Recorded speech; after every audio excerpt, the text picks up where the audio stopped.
Hey man, could I get your reaction to something on camera? Nobody live's ever seen it. Can I go grab something to show you a piece of artwork? Yeah, go for it. Hey, so you might have seen this up on my refrigerator because I quite literally, for the first time like ever as an adult, pinned my work on the fridge, you know?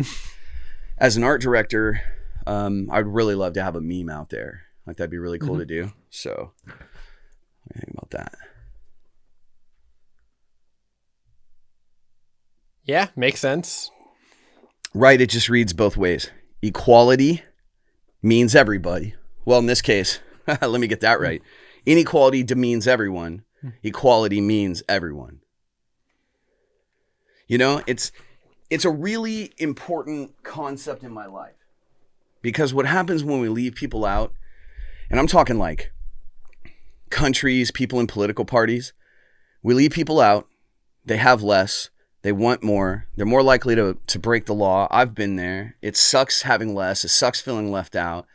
And so when we can't allow people to have enough to have the dignity they need to move forward as a productive human, it like really does something to you inside. And maybe that's a good place to start this episode because I know that we're here to talk about investments, primarily coin, and get that explanation. But you're a big Libertarian Party guy, right? Yeah. So, I don't even know how to word this, but the biggest thing that leads to violent crime is the wealth gap between people in the community. So whenever you have people who have money next to people who don't have money, leads to violent crime and stuff like that. Like if you look at like South Africa is one of the least safe countries to have a lot of money in. Like not only can you not get anything because there's nothing there, but there's billionaires who live there who literally import things and have them shipped on like their own planes to South Africa just to be living like a middle class life that like US citizens live in. So like to get a house kind of like this one, you'll be spending like $10 million, the equivalent of it in South Africa in a safe area. Wow. Yeah, it's absolutely crazy. So it sounds like I'm not commenting on a country right now, but what you just described sounds like a poor situation to live in. Like why would you go buy an X number of $100,000 house for 10 million to live in a place where it sounds like things are equally hard to get and expensive. Like if you're a billionaire and you have those resources, why do you live in South Africa then? A lot of it is because of the cheap labor. Okay. So, and the resources there. So South Africa has absolutely insane natural resources, like one of the best in the world. But because of all the war and poverty in that country and the surrounding countries, it's terrible. So like seriously, the old British Empire can go fuck itself, right? True. Like, do you agree with me that Africa is the most abused country on the planet Earth? That it's been the most raped? That and Australia probably. I mean, sure. But Australia's from its natural predators, more, and then all the criminals sent there. Yeah. No, I mean, there's been a lot of misuse of resources by wealthy assholes, the whole history of humanity, of course. But you're saying Africa is kind of maybe like an epicenter? Yeah. I believe you. The De Beer Mining Company. Fuck Bear. Right. So that's where they get the majority of their diamonds. Sure. So are you talking about De Beers? Yeah. De Beers, sure. Well, De Beers is famous for hoarding all the diamonds to inflate the price. Right. There's common as copper. Diamonds are worthless. We all know this. You know I used to sell diamonds. And they tell you that if you buy a brand new car and you drive off the lot and you go down the street to sell it, it's devalued something like $3,000. I'm sure it's proportional, right? By value, whatever. Yeah. I can tell you right now, no matter where you go with that diamond, it isn't worth a fucking thing. And they really do break. And it's worth 90% less when you walk out my door because I had a 900% markup on them. So... if there's any diamond salesmen out there that want to leave comments, like go for it. I'm saying, like, we all know they're worthless. They're just shiny little pieces of glass, basically. Outside of, say, mining, drill bits, practical application. But in terms of putting it on your fiance's finger, that's always been a marketing campaign. That's always been a pitch. I'm a PR guy. No. Yep. Sham. Total fucking sham. Don't buy diamonds, right? Very true. So I feel like I interrupted you, but we're talking about diamonds, which puts us on sort of the tip that we were here for, which is investments. And you were reading me a chart a minute ago. I'd like you to read at some point. I had to pull it back out. But people are going to understand why you're here when they hear some of these numbers. So I call you up a while ago. I say, hey, Tucker, I want to invest for the first time. I don't know if I'm going to go stock market. I don't know anything about that. I don't know if I'm going to go coin. I don't know anything about that. You tell me everything. I learn nothing. I buy nothing.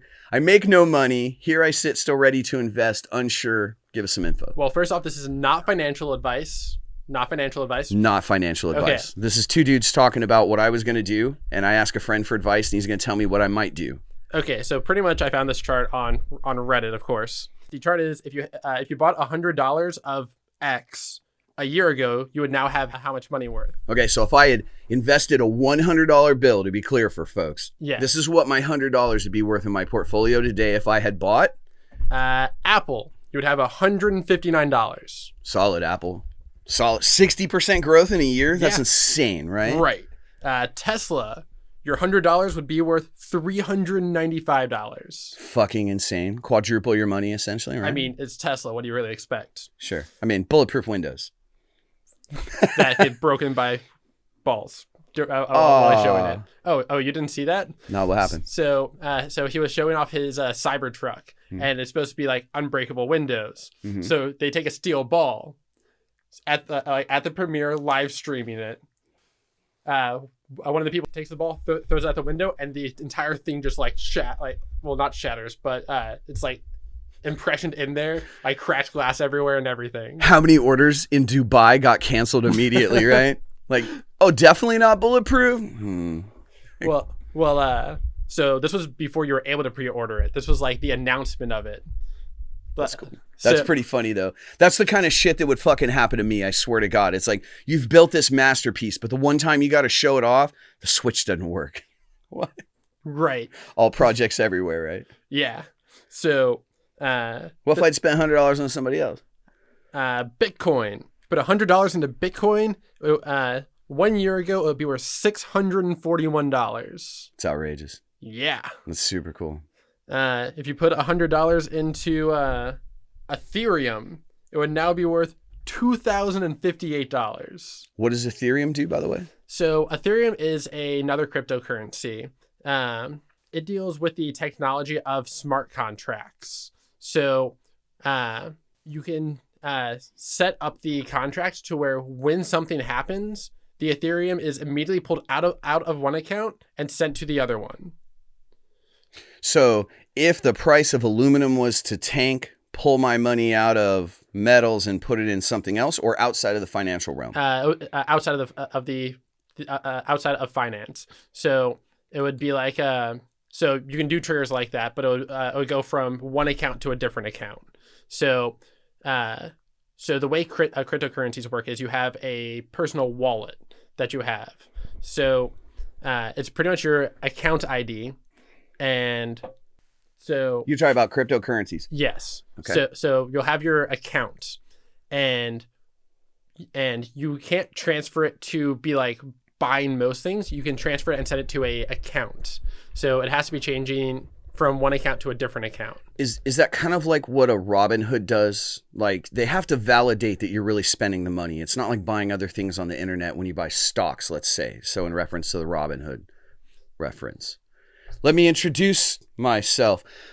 So what it is like you got to transfer the money. It's got to actually go through the ACH or whatever they say with the banking industry. Right? You got to prove the money's there. It's got to really be there. And then they can buy you stocks and then they get them to you. So it takes a couple of days, and GameStop and whatnot was the first time I heard of that. You were the guy to explain it to me. So is this similar, I guess I'm asking? Not really, because Bitcoin happens instantly. So like I could buy some right now. We could just buy Bitcoin. Yeah. On like an Abra.com or whatever it was, the Abra app. Yeah, there's all sorts of different apps. Okay, we'll get to that. But so Bitcoin happens immediately, and it gets verified immediately, and it just, everything is instant. Cool. So sending money from point A to point B doesn't take time to clear. It just clears. Sure. So what happened with GameStop was stocks take 2 days to be trading on average. Well, it just takes 2 days to be clearing.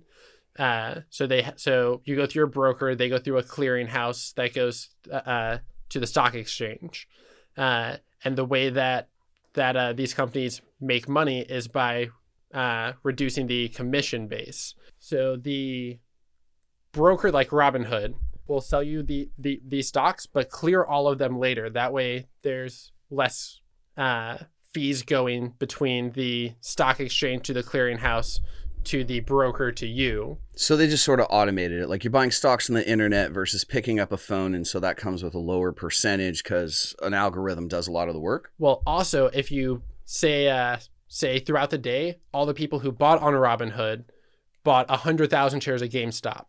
Instead of doing each one of those individually, they'll lump them all together.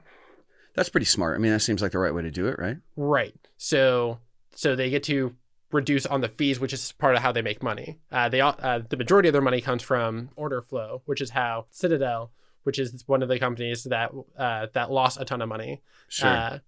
Citadel was the main company that was buying order flow from Robinhood. Okay, so hold on. Pause there before we lift the pin on everything that happened with GameStop, which I do want to unpack. Just so I don't lose your point, you were talking about money that you would have made. $100 bill would have made you over $2,000 on what entity? Dogecoin? It was before that. Oh, $2,000 was Ethereum. Okay, Ethereum. And I'd ask you what they do. So they're like a holding house for Bitcoin or for coin in general? So Ethereum is one of the types of cryptocurrencies. So it is completely separate from Bitcoin, Bitcoin Cash, Dogecoin. It's like, another coin. Right. Ethereum is a coin, not a service. Correct. I got it. So Ethereum comes with the service. So Ethereum's more of a technology than anything else because it lets you do the smart contracts with it. Okay. What's a smart contract? I honestly don't know, so maybe other people don't either. So the smart contract is pretty much saying if X happens, send X amount. Well, so if X happens, send Y amount of Ethereum to this account. So you could cash out instantly if it hits some crazy peak. So it's usually like a contract between people. So if you ship, so I guess not shipping, but so if you do something that you can measure it online and it reaches X amount, the contract will automatically fill. So it makes it so you could be making deals with people and they can't back out of it later. Okay, I got it. So if I said, hey, Tucker, I'd like to buy $500 worth of that, it would happen now and there's no backing out. It's like you said you wanted to buy it, you bought it, right? Kind of. So like what's the point of the service? I'm asking for myself and for people that might want to invest. If it comes with a service, like that sounds good. Okay, so theoretically, someone could commission artwork from you. Mm-hmm. You do the artwork, you send it to them through the Ethereum process, and as you send it to them, the money would immediately go out of their account and into yours. Oh my God, you just made art directors and starving graphic designers and other artists all over the planet cry. You're saying when I do what I told you I would do and give you way too many hours of my life for this beautiful piece of artwork, I actually get paid at the same time? Right. So it's kind of glitchy and not perfect yet, but they've still been updating it on a very, very regular basis. My soul has a heart on. Like as a starving artist for most of my life, I got to know about anything like that you're describing. So you're saying this is just in the coin world right now? Right. Okay. So it's still pretty solid though, man. It also only works with this one coin as of right now. And is that for like dudes trying to split it? It's like, hey, if a mil goes into the account and coin value, send half to Eric, that kind of thing? You could do it for things like that. There's a lot of things you can do it with, but the system still isn't perfect. Sure. So you can't do everything with it. So you can't do like real world things where it's like, if I mail you this package, I get Ethereum because it can't check that. Sure. So could I set one though that says when I hit $1 million in coin value, go ahead and order that actual bulletproof window and have it mailed to Elon Musk's house with a note that says, sorry about your window, bro.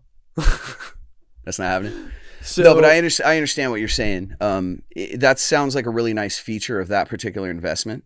Right. And are you promoting it to me only? No financial advice. Like to me only. Are you saying that's a pretty cool service? So there are downsides to it. Like there have been contracts that gone reversed. So it's still linked to to the company. So you can still call the company and they can go through the back door and do things like and do all sorts of different things they want. So it's not as safe as things like Bitcoin, because Bitcoin doesn't have someone you can call. Bitcoin is automated, and there's no one you can call to like get But you're saying there's customer service for this coin? Yes. That's fucking amazing, right? Well, I can't get customer service for anything these days. Well, I mean, that can be a good thing and a bad thing because that means it can be centralized. That means the government can go to them. That means the FBI can get a hold of people. So this isn't like Bitcoin where you get the anonymity with it. Right. This is it feels like Bitcoin, but it's maybe just another fiat currency kind of thing. Kind of. So it has purposes, but I would not say it is a extremely safe investment. Okay. I mean, like the price history on it's great. It just keeps going up right now. Sure. I think it's the third or fourth largest cryptocurrency. I don't know if that one or Bitcoin Cash is higher. Okay. Which Bitcoin Cash is just cashing off in the name of Bitcoin. Right. So you mentioned Dogecoin, but I didn't give you a chance to finish your list. What was left on that? And I want to ask you about Dogecoin. So after Ethereum went to GameStop. Sure. Which you put $100 in a GameStop a year ago, it would be worth $3,393. Okay, so that's 300. What is that? That's literally, I'm not good with zeros. So if you put $1 in, you get 30 times, right? Yes. That's pretty intense. Yeah, so a 3,000% profit.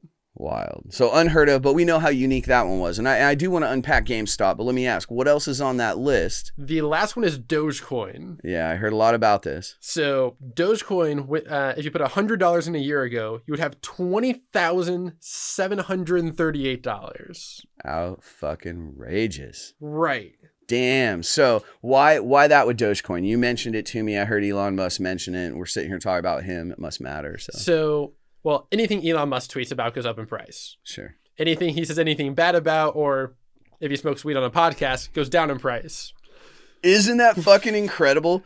The greatest fucking mind that we have out in the public eye right now. I'm not saying on the planet by any means, but this guy that we got out there right now smokes a joint on Rogan and like his stock goes down. I love it.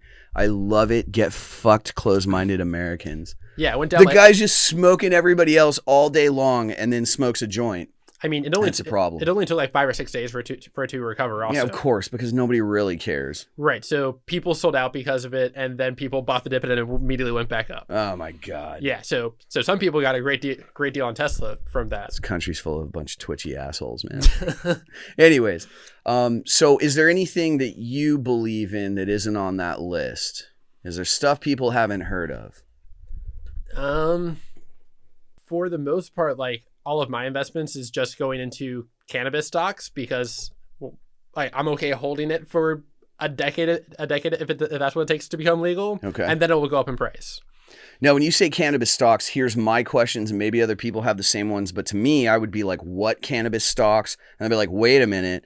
I heard Marlboro already reserved farmland and stuff because they know eventually it's going to be legal, right? And they have all the backroom dealings that we haven't heard about because it doesn't leak to the public. So when you say cannabis stocks, are you talking about the small boutique growers that exist currently, California, Colorado, Oregon?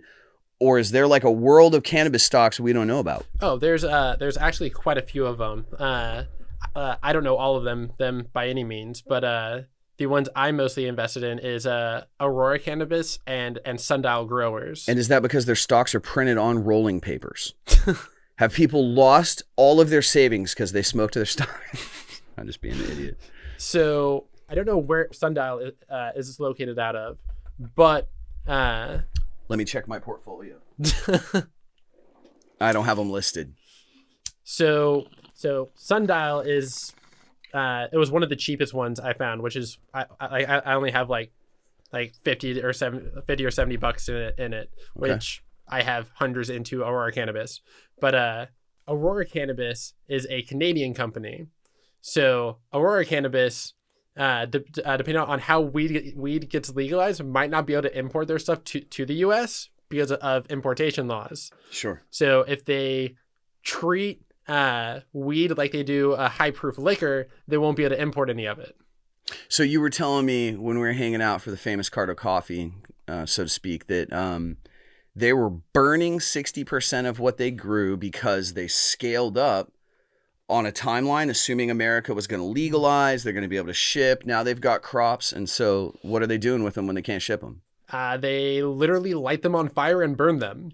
Which is ironic because it's exactly what I would do with 100% of their product if I could get my hands on it in America. Right. So Aurora Cannabis, Canadian-based, And realistically, even if the importation laws come down, there's always loopholes around it. Like they'll have to partner up with one of these cigarette companies or something like that. We could drive up there with a van with 3 of our buddies and fill the floorboards, like loopholes, right? Right, loopholes. Yeah, 100%. But just kidding. If they partnered up with like Marlboro or any of the cigarette companies, sure, they could then have it be part of their product and still get it into the U.S. God. Is that the day weed dies? When Marlboro puts out a joint?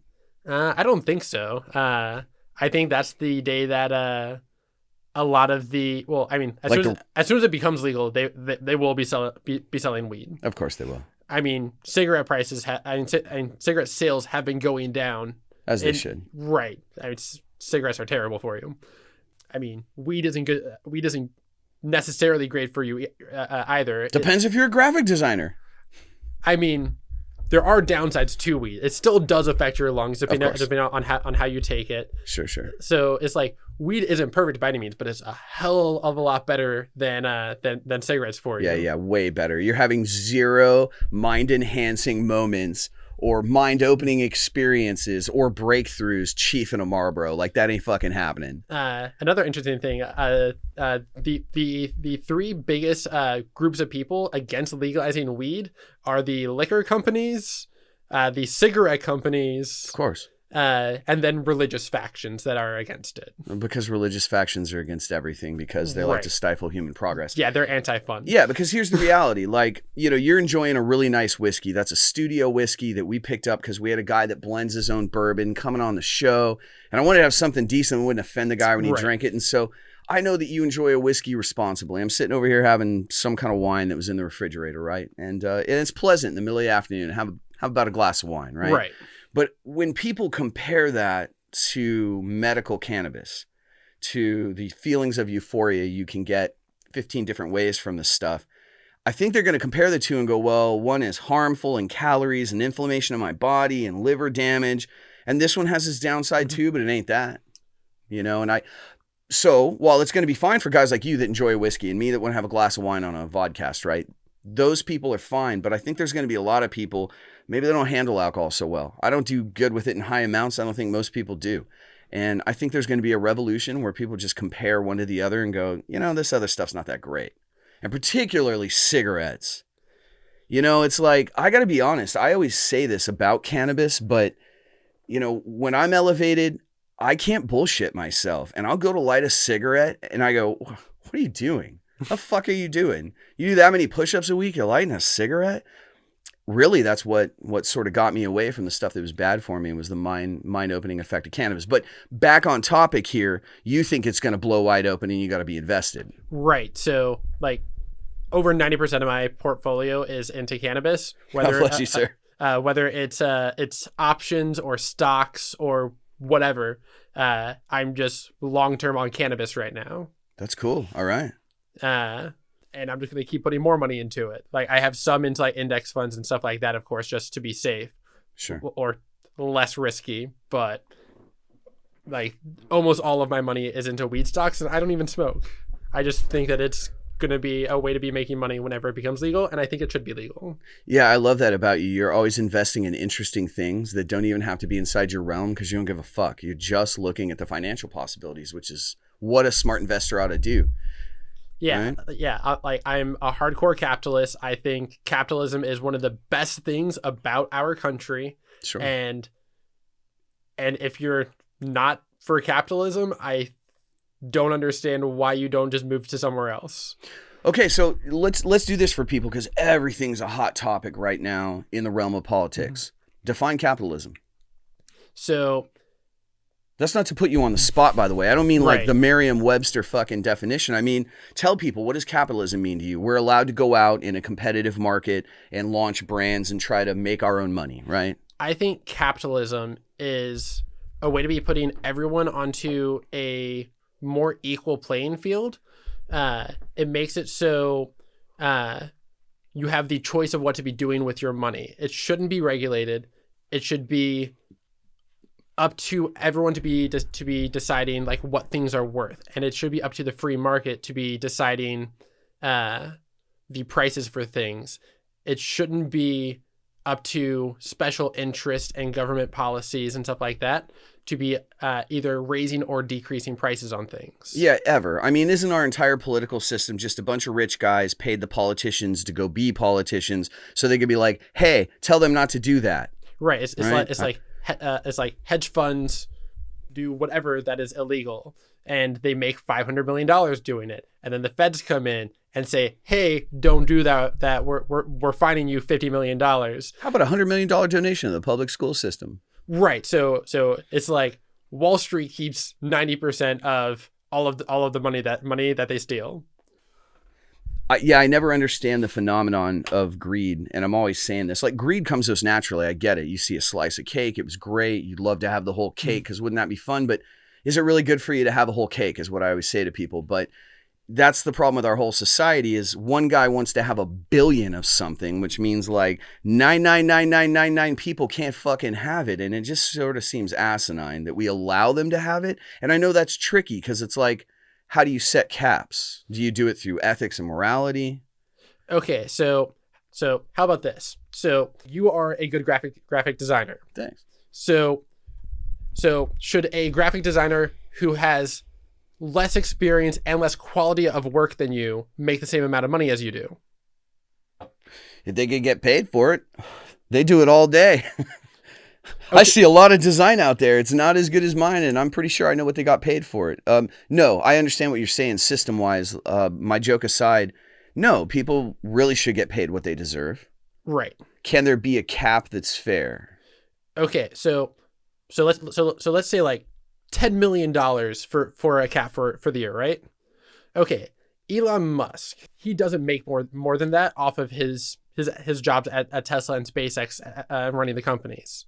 He doesn't make near that much. I think it's like $75,000 to be the CEO of Tesla or something like that. Sure. All of his money comes from his stocks. So how can you put a cap on that? You know, I think it has a lot less to do with a cap or limitations or setting rules. I actually think it has to just do with making people play by them. The only problem that humanity ever has is people cheat. That's what it is, really, right? We should all treat each other equally. Somebody wants to treat somebody lesser than, that's cheating. You know, we're all supposed to play by these rules, like GameStop, which we're not going to forget to unpack. And it's like when we play by the rules and do exactly what the people in charge do, they throw us in jail. Okay, right. That shit needs to stop. I completely agree. Right? You got to obey everybody's laws and get tried in everybody's courts. And guess what? Go to fucking everybody's jail. But it doesn't work that way. Okay, so how about we get rid of those laws that people are abusing? Yeah. Well, what if we roll back the regulations, we roll back these laws, and we put less power that is able to be abused? I always think less power is a good thing, but explain that. So like I'm part of the Libertarian Party, or like I'm just a supporter of it. So instead of throwing away people for buying and using things like meth or shrooms and stuff like that, how about we just like get rid of those laws and make it to where people aren't getting meth that is laced with things. People aren't getting drugs that they don't know where it came from. If we legalize all these things, yes, people could use these easier, but people who want to use them aren't going to not find a way to get them. Yeah, no, I understand it. And I'm not trying to unbox the topic here because I get it. It's like heroin could be sold in 7-Elevens right now. I'm not going to do heroin. Right. I understand, though, that maybe some 16-year-old kid that thinks he's being a badass tries it and now you have a heroin addict. I get that. But I think that a lot of it goes away naturally if we restructure society the way I know you're about to describe. But go ahead. Right. So I'm not saying make it to where 12-year-olds can go to a gas station and buy heroin, or 16-year-olds. I'm saying we should be treating them more like we do cigarettes and alcohol. We need to protect our children, obviously. Like, children are easily manipulated, and we need to protect them better. What I'm saying is take everything that is on the what is it? The Schedule 1. Yeah. You know, the list of narcotics that you can't have. Right. So let's just like take all of those off the list and say go for it. Yeah, no. 99% of people aren't going to. Exactly right. But the idea that right now inside my home, some people will tell me Jesus is here, but definitely my government's here because I'm on cameras right now.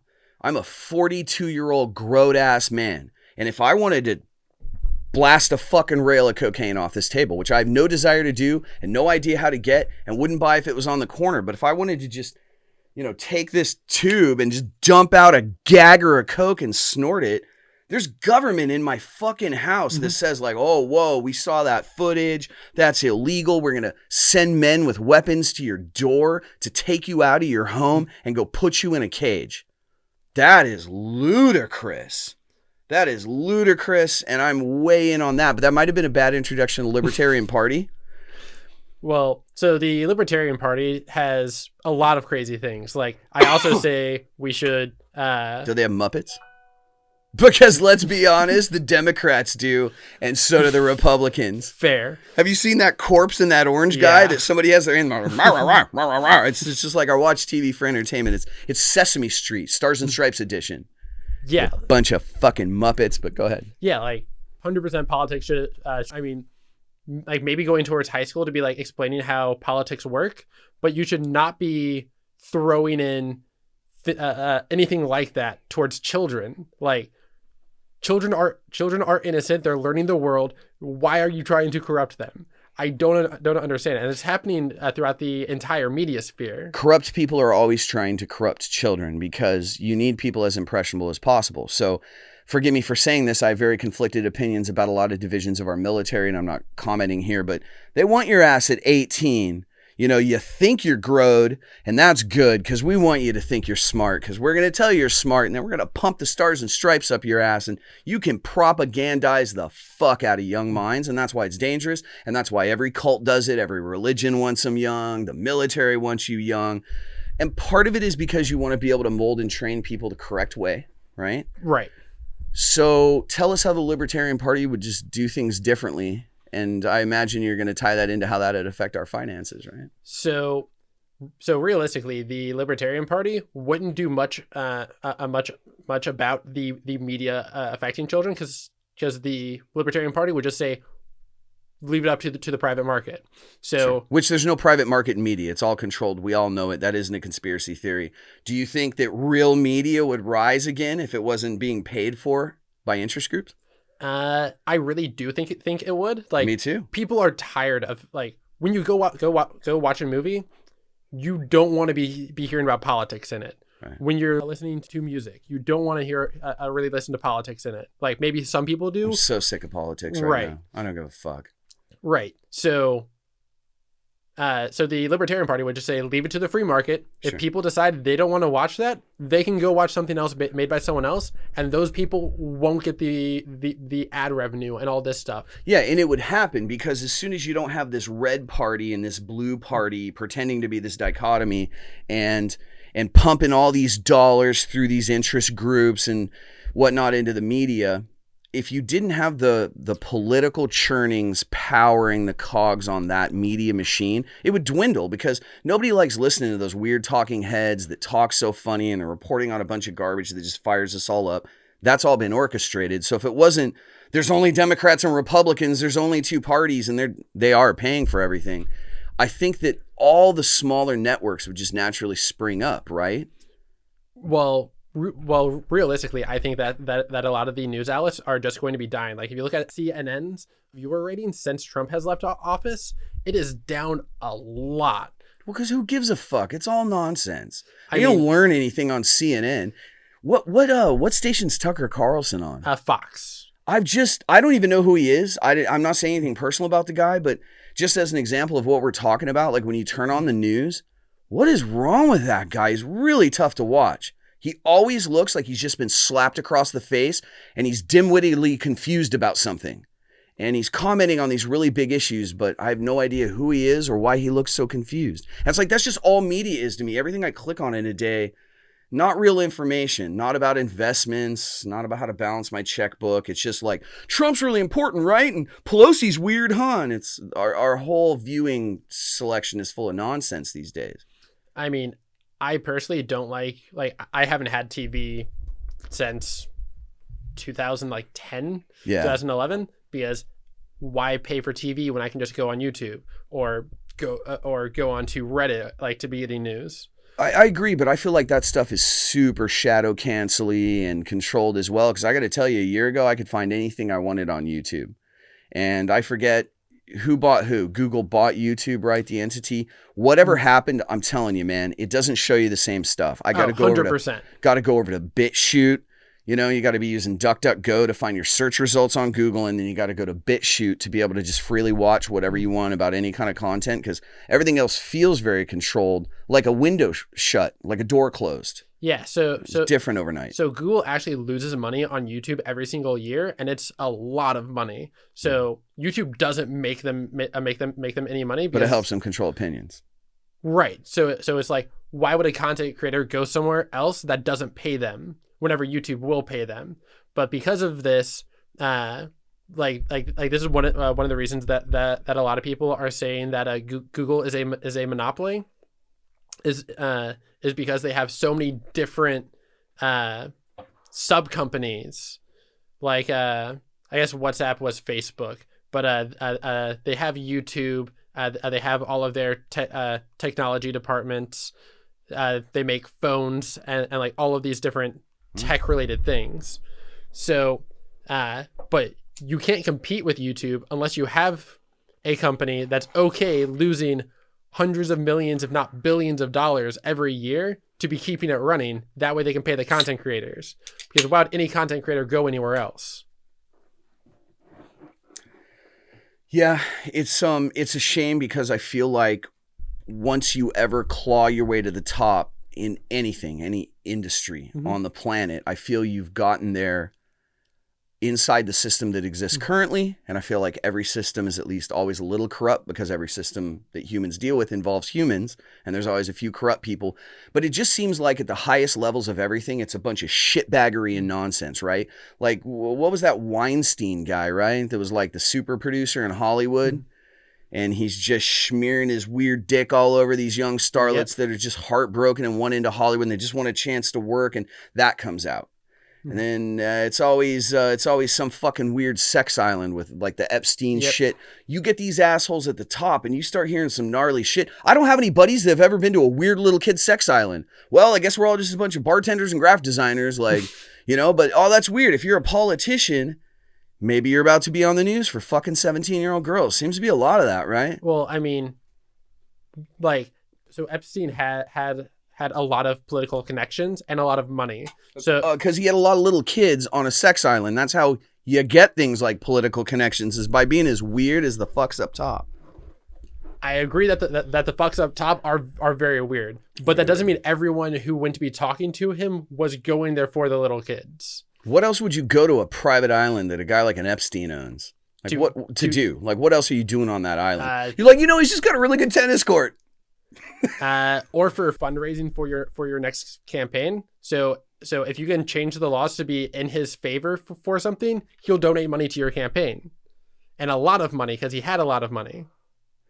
Yeah, but do you really think that with all the pedophilia we hear about in these upper echelons of the ruling elite, some of them were going there for the kids? Yeah, that you're going to an island full of weird stuff going on, but you're not maybe going to ask what the weird stuff is or peek in a door. Like, they're probably all a little dirty, huh? Okay, so if you could go talk to someone who is slightly weird, but might shovel millions of dollars into your company. Sure. Are you going to? Nah, I understand what you're saying. I think part of the reason these guys do what I consider just obviously vulgar, terrible things I would never do myself, but like honestly dangerous things that must excite them in some way. But I think the reason somebody's presenting those opportunities is so that they all have something on each other. It's that liability. I got a picture of you sucking a cock. I got a picture of you taking it in the ass. I got a picture of you plowing a 17-year-old girl. That's got to go a long way if you can now take that guy and put some money behind him and push him into being a senator and buy him some good-looking suits and get him up there in front of the Republican Party. Yeah. It must go a long way to have a picture of him plowing a 17-year-old and a receipt for the hotel they were in, and you might get anything you want. So I think part of the reason for all the scumbaggery is they're just running around trying to get each other. Yeah. Right? I can completely agree. So it's weird to me that we're talking about finances and this at the same time, because obviously it all goes hand in hand whether people understand it or not. You know, these people are running our country and they're swaying our money. And when you throw your money in that pool that is investing, right, in this stock market, what if it tanks? '08 housing market, right? What if? And these assholes are steering the ship. Do you agree? Yeah. So something about the housing market that's really interesting. Yeah, man. So the banks that were lending the money were getting money from hedge funds, and they were pairing the hedge funds. So they were pairing the housing loans with government bonds, because the government bonds have a AAA rating, right? So they're like highly rated. It's very likely you're going to be getting your money back. So you're saying through osmosis, it sort of validated these loans because something AAA rated was in the folio. Yep. So it was like almost all of the money was extremely high risk money that would get a terrible rating for a loan, and then they add a treasury bond into it that's like less than 1% of the value of it, and now has that AAA rating. Right. So banks were then giving out the loans to these brokers. So the brokers knew that all of these mortgages were going to be crashing at some point. Right. So let's be clear. We're talking about the '08 housing bubble bursting. Yes. The Hollywood production movies called The Big Short, the whole scenario came to be known as like The Big Short. Right. Go watch the movie. This happened. This is real life. They just made a movie about it. People lost their retirements, all gone. Government steps in and goes, well, we can't let our rich friends fail, gives them all their money. A lot of regular people never got their money back. Retirement gone. Even when the government steps in and goes, we can't let this happen, all the rich guys got their money back. Yeah. All the Goldman Sachs and fuck those guys got their money back. If you work at Goldman Sachs, stab your eyes out at your desk right now with a pencil you haven't sharpened yet. Anyways. So this is real life. People should look into this. This really happened. The movie's very watchable. It's fucking hilarious. I think it's even got like great actors in it to boot. So this isn't like watching a Chewy documentary. Right. But so these assholes not only were fucking up the market, they knew it was going to tank because of it. So then they were betting against the market, right? Ugh. Yeah. So they were making money by selling the houses. So they were getting the closing costs. They were getting money for lending the money to the people. Then when the houses went to foreclosure, the banks got the houses back. Of course. And then also when the housing market bursted, the banks were also extremely heavily shorted on it. Just like the guy from The Big Short. The banks did the same exact thing. So they made money on every single step all the way around, and then also got a bailout from the government. Okay, so to be clear, the banks were already rich, and we're just regular ass folk trying to buy a damn house, and you're giving away a bunch of loans to people knowing they can't pay it, because getting them to pay it for 11 months or even 6 or 4 years or 29, and then they can't pay it anymore, you get all that money, you get to keep it legally, and just take the house back and sell it again, and now it's worth more. Right. Biggest racket on earth. If you were sitting here talking to somebody that had a red shield and knew what a Rothschild was or was one, they'd explain to you, you never really own anything, baby. It's all Ferraris. We just get them back, right? I'm going to let you have this and pay for it your whole life and die on it, and then I'm going to charge you to die, and I'm going to charge you property tax that you're not going to pay because you're dead, and I'm going to take it back.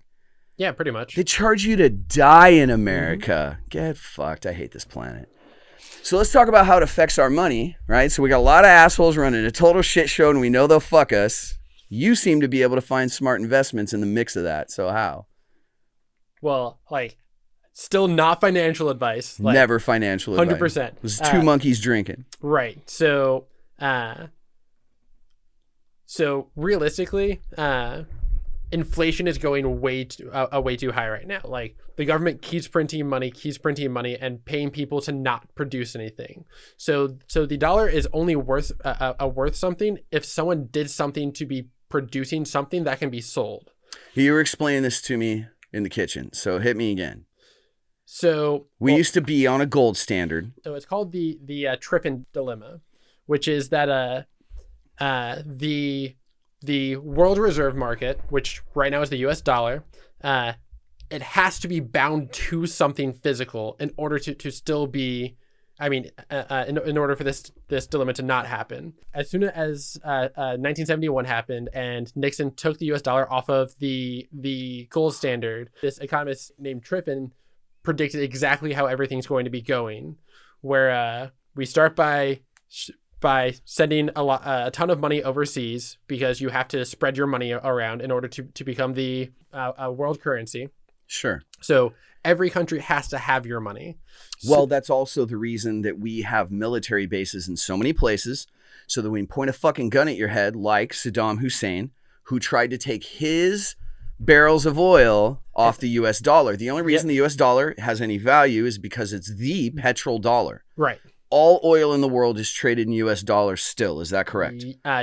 Yes. And we have military bases everywhere that say, you're gonna do that. So the first time that people try to take their money off, and I say their money because if you're making all your money in oil, I just want to switch over here. I want to start selling in euros, which I believe is exactly the currency Hussein tried. Yes.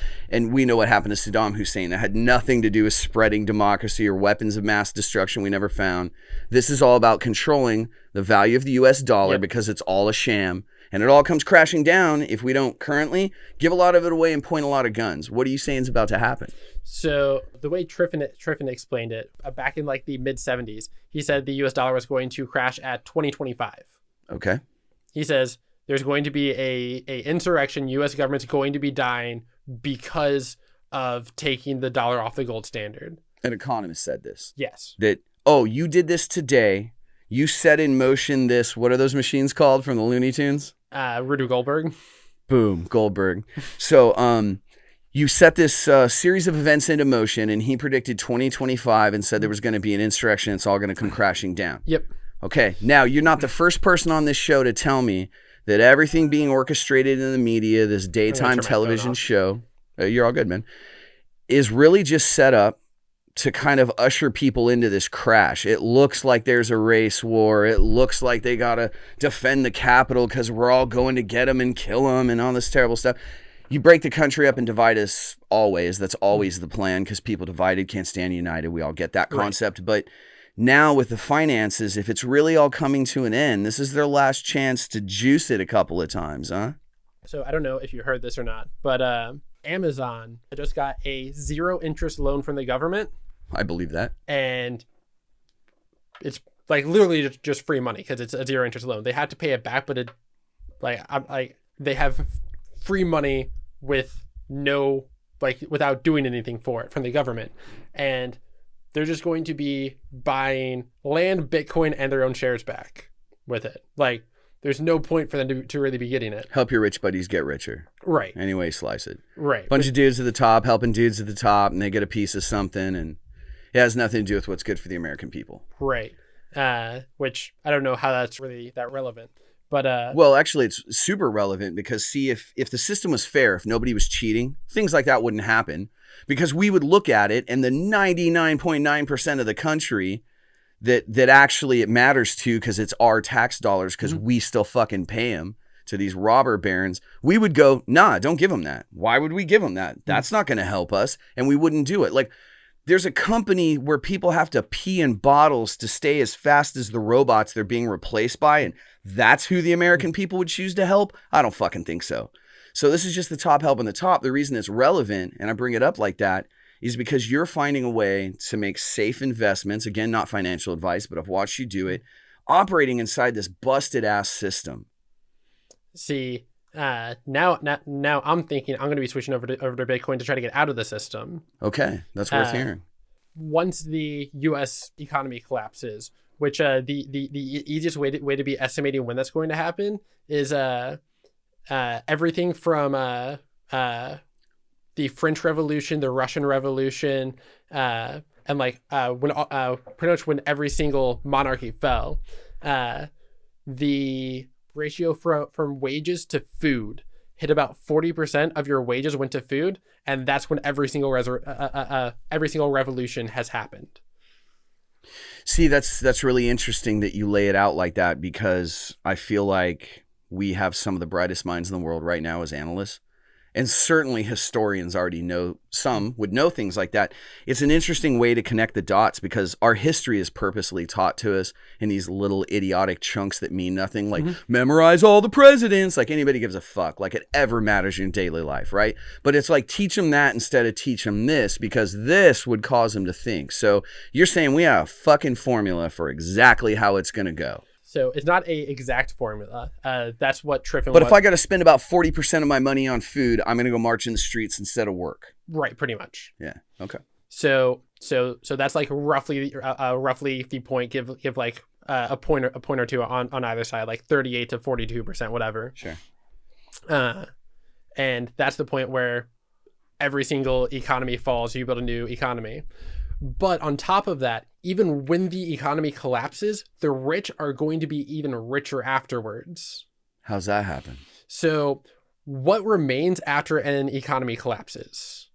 Your property, your assets, and all of these things that Walmart that aren't backed by the US dollar anymore. So if you own a house, you still own a house afterwards, like outside of extreme cases. Sure. Like Hitler taking the Jews out of their houses, the Jews no longer own their houses.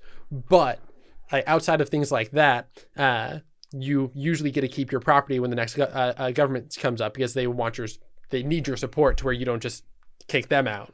Okay. So all of these people like Jeff Bezos, who just got that free loan, is going to be buying property. So he's getting this loan at 0% interest rate. And it doesn't matter what the interest rate is. You get a loan and you buy something and then the US dollar collapses, you don't owe that money back. Wow. So are we, just for funsies between friends, because this isn't a serious show, are you predicting that just like we watched a whole bunch of people on the news, doesn't matter who they are, buying into or getting out of like medical when PPE was a big deal? It's like, we know these guys organically get information faster than they do, but either way, we saw them all making money off of what was going on in the pandemic. And maybe that's just smart investing. Maybe there's ethics there. I'm staying out of that. But are you saying that what we're probably about to see is these big major corporations start buying up property because if it all collapses, you still got the property? Yeah, pretty much. It's interesting you say that because guess what? Goldman fucking Sachs, who I just brought up, has been buying neighborhoods. Yeah, it doesn't surprise me. I mean, like, realistically, that's what people should be doing is buying things that aren't linked to the US dollar. So gold. Gold's actually down this year. Like the value of gold's down, which is really crazy to me. But is it really? Because I feel like the value of, they'll tell you own gold, but I'm going to keep it in my locker like the school bully is down. But don't you feel like if I had a fucking brick sitting here, it's always going to be worth what it's worth? For the most part. Like I know one, but you can build something out of this. This is computer parts, you know? Have you seen the price on wood lately? Yeah, and I don't understand what's going on with that one. We keep trying to figure it out. My dad's worked the trades his entire life. And it's like if the mills are saying they're getting the same price they've always got in recent times, right? Like the 90s or whatever. Mid-90s price hasn't changed on lumber, I heard. It's because it's not the mills. The demand's going up. I don't think, maybe it's that. Well, so part of it's demand, part of it's... Somebody's making money. Well, a lot of people are making money on it. Yeah. I mean, people buy wood futures even. Oh, God. I'm glad I have an investment guy here. So people buy futures on literally everything. It's been that way since over 2,000 years ago. People were buying futures on crops. Wow. Which I can go into why all that happened also. But so wood's going up, metal rebar's going up, all of these materials are going up that needs to be building houses and like people are just building things. The demand is going up for it. Sure. So the supply might be down some, but it's mostly that the demand's high. Wow. Okay, so this is kind of a lot to digest, and I honestly didn't research for this, but while we're this far down the rabbit hole, do you think 2025 is a fair assumption? Maybe that's an okay time a financial crash might actually happen? I think it's going to be happening sooner because the pandemic and all the printing, I think it's going to be happening within the next like 2 or 3 years. Really? And so when you say financial crash, what does that look like? I'm not putting you on the spot like you're an expert. Right. I don't know anything about it. So when you say financial crash, I just mean in your mind, in your own words. The U.S. dollar will be worth 0. So are we talking like USSR back in the day, wheelbarrows of cash won't buy you a loaf of bread? Well, that was Zimbabwe, but the wheelbarrows of cash? Yeah. I thought that was USSR, but we'll look up some history photos after this. I'm sure it's been a lot of places where the money just gets totally devalued, right? Well, Zimbabwe printed a $100 trillion bill. That's got to make you feel bad that day. Right. Well, I mean, that was a normal currency being used in Zimbabwe at the time because of how much hyperinflation they had. Well, I mean, look at the giant numbers they use on those Pokemon cards. I'm like, why do you want to play a game with a calculator? Let's just take some zeros off. Anyways, you think a financial crash means what we would look backwards to? Probably the only visuals we've ever seen on a real financial crash would be the Great Depression in America. That doesn't compare. Not even close. Like you're saying worse. I'm saying the U.S. dollar will fail, and we will have to use a different currency. Different currency, like from another country? A different currency will have to become the global currency. Why does it have to be a global currency? Well, so there has to be a global currency for trade, because like while right now like all oil is traded on the U.S. dollar, it has to be traded on something, right? Sure. So I think it was 1940. It was right after World War II, so like 1941 to 42. It was like the Woodford Agreement or something like that, where a bunch of the leaders of nations, can't remember the city. It was Wood something, but they all came to the city to be talking about finance. So all of the dollars used to be against the world currency used to be against the British pound prior to like to the 40s. Well, because the Brits were number one for the longest, right? This is right. East India Trading Company days. Like they were number one globally, like America, I suppose, is now. Well, it was the Dutch East India Trading Company, so it was Dutch. But that was under the British watch, right? I mean, that was a big integral part of the British Empire. Was that right. trading company, right? Those right. roots. But anyways, my point is like now America's number one for a little bit, right? Right. So and the way that happened was World War II was fought in Europe, and the Russians and Germans and Japanese blew the hell out of it. I mean, like they all lost. So it can't be them because their currency's terrible. Europe, like, is all just completely out of money from fighting this war, and the U.S. was making money on the war the entire time, selling our stuff to the Europeans until we joined in. And we weren't in the war near as much, and all of our factories and stuff weren't destroyed in war during the wars. So we basically came out on top because we went out and made a mess of their house. Right, pretty much. Fair. And so we were the only country. Well, also, when these countries were buying weapons from us, they were paying us mostly in gold at the time. Sure, because our analysts are smart, and we're like, nah, give us the real stuff, right? Right. So. Everyone was just like, the world currency has to be backed by gold. Okay. So the US dollar was backed by gold, and we had a lot of gold. So we became the world currency. Now what? Do we still have the gold? Is it somewhere? I mean, Fort Knox doesn't actually store that much for us, right? I mean, not whatsoever. So while we do have, while yes, the U.S. government has a lot of gold, the U.S. dollar isn't backed by it. So we have a fake currency that is meaningless and has no value, and it only has value if people think it has value.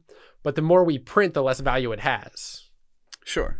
So yeah, I don't think most people understand that that's what's happening, that the banks are making your money worth less so that in volume they can collect more of it, which is proportionally better for them. I mean, you could say that a lot of different ways, but to define fiat currency, it's kind of like a gift certificate. We're just agreeing this has value. And I don't have a problem with that unless your country's going to fall apart because of it. You know, if people look at the history of money, I'm pretty sure that it started out actually with the Templars, right?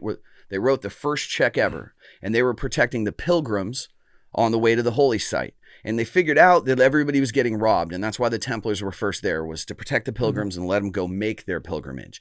And so they figured out if they put a little phone booth, a little money-changing place at the front of this trail for the pilgrimage, and they would collect your gold there and write you a note so that you could go up and come back, right? Without getting robbed, Right. or if you just got robbed, it was a note, it wasn't your actual gold. Then they figured out they could send the gold ahead with the other the knights would take it up to the next station. You could change it in when you got there. You could exchange this note for gold on the other end, so you weren't traveling with your actual precious metals on the road, right?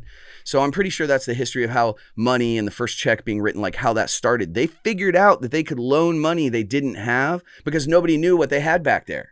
I mean, charge interest on it, and it's the interest that breaks everything. It's a favor. If you're like, hey, B, could I borrow a coaster? And I'm like, here you go, Tucker.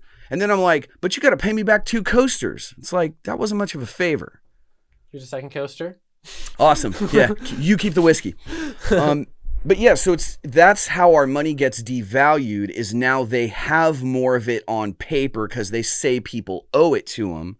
It becomes worth less because they print it and print it and print it, and they just keep loaning money they don't have, which lets them charge a whole bunch of interest on money that they never actually did you a favor with. It's a really busted system. And you're saying this is the end of it. 2020, whatever, but maybe 5 is kind of the end of it? Well, 2025 is when Triffin said the world is going to be losing the faith of the U.S. dollar. Okay. And they're going to be not using it anymore.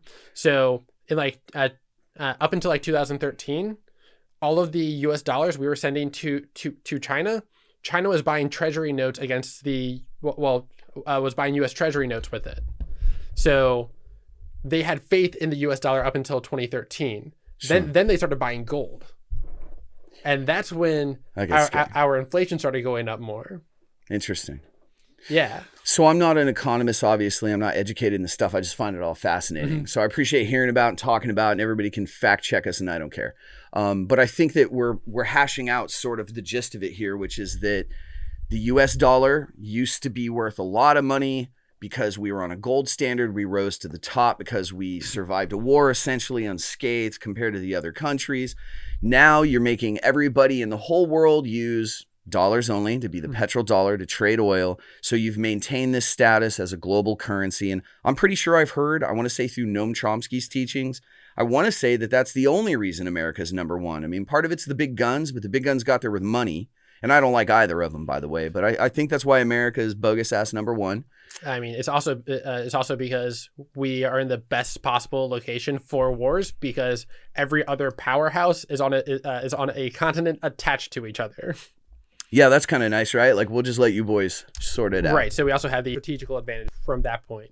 But so there's probably a lot of reasons, and let's not lie, we had the great generation, and I believe that they truly were, however is appropriate to say it. But so there's a lot of reasons America's number one. I do love this country. You can't fix something you don't love. I say that all the time. So it's like I'm bad-mouthing about 500 people. Do you agree with me? Like, out of the whole country, about 500 people are kind of running the world and fucking things up for everybody else, right?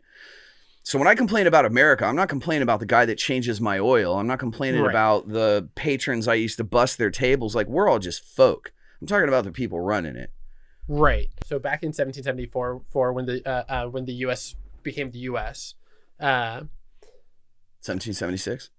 Yeah, 1776. Why was I thinking 4? Because that's good whiskey. So fair. So a lot of dates. So 1776, when people were electing senators, these senators would run for like a term or two and then would get out of politics, because politics was a service and it wasn't paid. The president didn't have a salary. No one had a salary for anything. Yeah. So everyone was volunteering to be doing this. So they would do it for a term or two and then go back to be living under the laws that they helped write. Yeah, you did it because it was your duty as a member of the nation, not because they had broken the system yet and figured out how to cheat, right? Well, as soon as you start putting money into politics, it's no longer service to your community. It's your job. Right. So that's one of my biggest issues with politics, is that these people are super corrupt because they're getting money from special interest. They are super corrupt because they can make a career out of it. Like, how long has Nancy Pelosi been in Congress?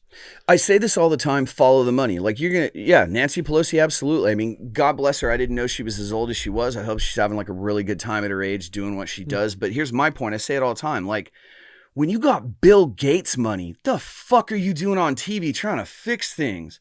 bruh, like go live on an island and do everything you ever wanted to do. It always makes me think that those people are built never to turn it off. Sharks don't sleep. And they just have to keep getting more money out of people. And that's why you're on the news. There's got to be an agenda, right? There's no way you're not just playing sand volleyball, you asshole. Like, what is this? So, I mean, unless they got a lot of guilt because they got to the top by doing awful things to people like animal testing and all that. But I'm sorry, I go on these tangents, but it's because all this stuff just really pisses me off. I'm sitting here wanting financial advice. I want to go play by the rules and risk my money and hope to do okay with it. And then you hear about all of the things going on in the world and you feel like you're going to get ripped off. Yeah, a lot of the people who are going towards like communism and socialism, pushing for like the $15 minimum wage, like a lot of those people like don't understand that these people who are building these businesses are taking a huge amount of risk doing it. Like a lot of them are putting their entire life savings into their business, working hundreds of hours. I mean, all of us did it. If you own a small business, that's all you're doing because that's the only option on the table. We've all risked everything. I've been underpaid for 8 years. So's my partner. Right. It's hard out there, man. Right. And then people are saying that the owners are making too much money and should be paying the people more. Well, what it is the assholes at the top are not going to let go of their thousands of shares above what they really need, even for decadence, right? They're not going to let that money trickle back down. So we got to squab it out amongst ourselves. And unfortunately, you just got chiefs and Indians. And I don't think chiefs are built to explain it to the Indians the right way all the time. Well, maybe I shouldn't say that. I don't know if that's like considered a passé expression these days, but you can't have us fighting it out when the real answers are at the top. It doesn't matter who's the manager and who's the waiter or waitress. It's like we don't have a lot of room to move when this guy took everything that we needed above us. We got too low a ceiling as the 99%. We don't get to fix it. They got to give some of the money to everybody. And they ain't going to do it. So here's my argument against that. So people who are good at something deserve to be getting paid for it, right? Absolutely. Okay, so I think it was Dr. Phil said if I wrote a self-help book and sell 5 of them for $5, I make $25, and people are like, good job. He writes a self-help book, sells it for $5 to 10 million people. People say he's too rich and should be helping other people with his money because he's now part of the 1%. Nope. Hold on. I don't think that by default, because you have a lot of money, that makes any comment on your ethics. Okay, so when I'm talking about the 1%, I'm talking only ruling elite. I don't give a fuck how much money you have. If you're a tennis player and a billionaire, I have nothing to say to you. Best of luck to you. Like, I'm only talking about the people that want to rule, control, and manipulate others. So we got to look at politicians or behind the scene influencers. This is not about how much money you have.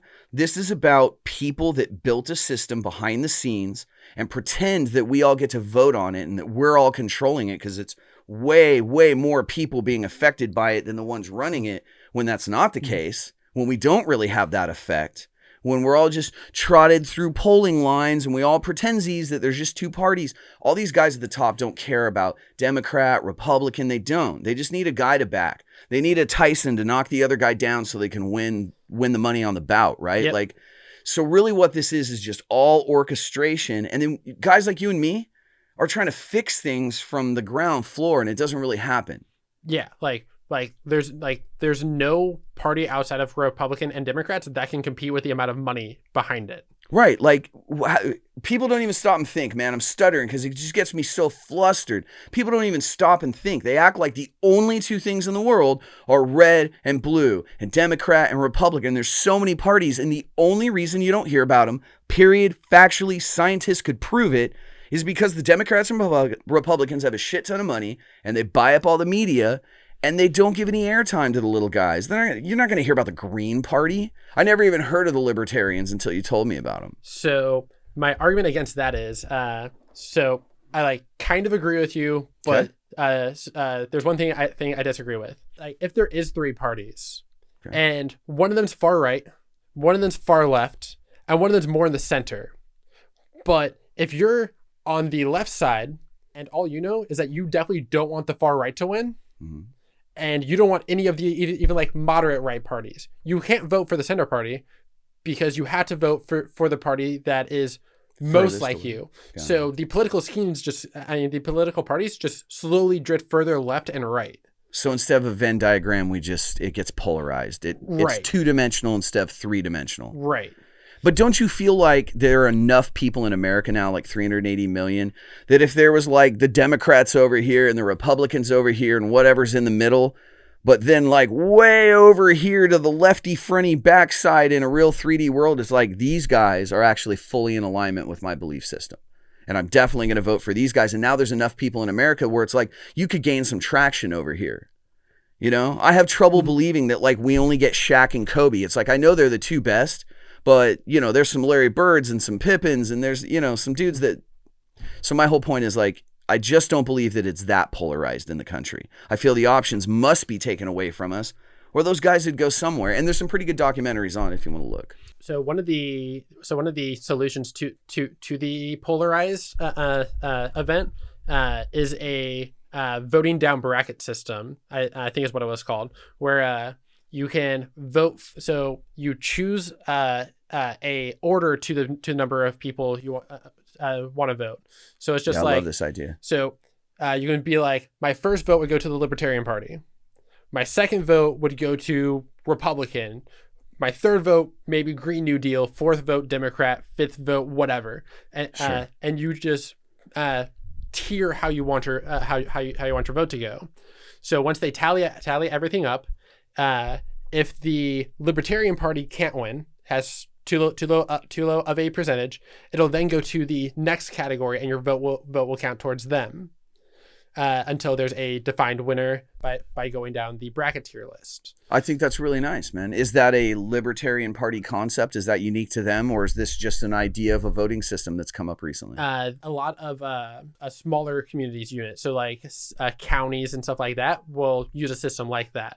Yeah. It's definitely a minority of areas do it, but it's a system that a lot of people actually favor because. Some people say if you vote for anyone besides Biden or Trump in this last election, you threw away your vote because they didn't have a chance of winning. But if people could be voting in that tier system, there could be a lot more traction for those other parties that would then get the media attention. Sure. Like if they could be noticed, maybe they could get seen more. Yeah. So I completely agree with you. First of all, what I'm going to say is just going to reinforce what I said earlier, which there's a pretty well-known documentary out there, and it was about one of these air quotes third-party political members. He had made it all the way to like, I don't know, what do they call it, the top 8, and they're about to debate on stage, and he was essentially told like, we just don't have a spot for you. I'm paraphrasing and I'm reducing this story to very simplistic, but point being, you just weren't getting on that stage. You weren't going to be heard today. I don't remember if it was thuggery or they just went, oops, sorry, didn't book you. But it's like that guy was there because he deserved to be there. He's representing his political party like whoever else it was at the time, like a Bush or an Obama and everyone on the other side. He didn't get a chance to speak because they weren't going to let that happen. You know, and I don't know what it was. Was it literally like a gun, or do they even today have to go that far? Can they just not book you on a show because they own the networks? You know, I think there's a lot less like muscle and intimidation these days. There's a lot less we're coming to get your guns, and there's a lot more just like ammo will be $18 a round. Get fucked. You know, they don't really have to come after us with slave whips anymore. Right. You know? I mean, everyone knows that we can't fight against the U.S. government at this point. Like, they have too many guns and too much technology that we don't have access to. There's no way we could stand up and fight against the U.S. government unless the army stands down. Yeah. All these guys in militia groups, God bless you. I mean, don't stop being violent, but you guys can't fight the U.S. government. Like, I don't understand. Like, I tell people this all the time. Like, I know you think you're really badass because you like do push-ups and own a flak jacket and bought an AR. No one's fighting the U.S. government in the streets. Like, that isn't going to occur. They will fucking kill you. They will kill you with drones you never saw coming and then blow your dog up and your dog never saw it coming. Like, no one's fighting the U.S. government in the streets of America. Do you agree? At least not yet. But, God, good luck to you all. It just sounds like an awful idea. Well, when I say I think the U.S. dollar is going to fall, do you think they're going to let that go peacefully? No, I always hate it when things come to violence because it never solves anything until we get all the violence out of our system and sit down and do what we should have done in the beginning. People are always just worse for the wear, you know? Right. I'm not a violence kind of guy, so I completely agree. Violence is terrible. but I understand when you go to feed your kid and you can't, that's a fucked up feeling, I'm sure. So I know it's going to come. I mean, if it breaks. Go ahead. Well, when it breaks, it has to eventually break. And so let me reiterate that because I'm dancing all over this thing, but that was your original point, was that a fiat currency has to fail. Yes. Has to fall. So you're saying the US dollar has to fall. Okay, so a fiat currency can work. It cannot work as the global currency. Any global currency? Can it just not be number one? So it can work as currencies because then so the fiat currency can be pegged to the global currency that is then pegged to a material. Okay. The global currency has to be pegged to a material for any other fiat currency to work. So right now we have a lot of fiat currencies pegged to a fiat currency pegged to nothing. Yeah, this was something that we touched on earlier in our conversation and that I find really fascinating. And I think, again, this might come from like a Noam Chomsky. I don't want to sound like I just read one thing, but I am a big fan. I think he described it as America used to manufacture. We built cars. Your cast iron pans came from here, kind of thing. Yep. Then we figured out you could make more money by just having $100 million and finding a bank that's running like a credit card promo for a zero interest, something. You just push these glacial amounts of money around to shave off interest, right? And so now 100 million turns into 110, turns into 240, and eventually it becomes way more profitable to just shift money around than to manufacture pots and pans or cars. And so we let all the manufacturing be done overseas, but then the problem with that is you don't have any substance to your country, right? You just got a bunch of assholes that push pencils around and do this number shit to make all this money, and those guys are making 300 times what an employee does, and the employees are peeing in bottles because fuck the guys at the top, right? Yeah. So essentially what's happening is the people have been pushed out of factories because we don't need them anymore. And those were some decent jobs, right? People like to work for a living. And we did that because the financial institutions can just shift the money around. And when I say financial institution, the example that was used was a big corporation, which is everything in America now. So pick one, right? Like Amazon makes a lot of money selling products, but that's probably not how they make their money. They probably make it by having a lot of money and doing tricky financial stuff with it.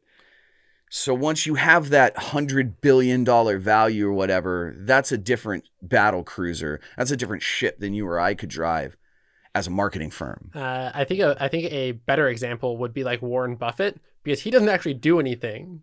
Okay. Did he ever do anything? I don't know much about Warren Buffett. What he? Only stocks.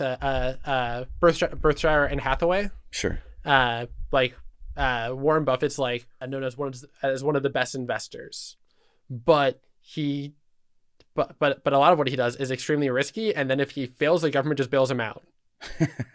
If you calculate all of the bailouts, he does worse than most of the index funds.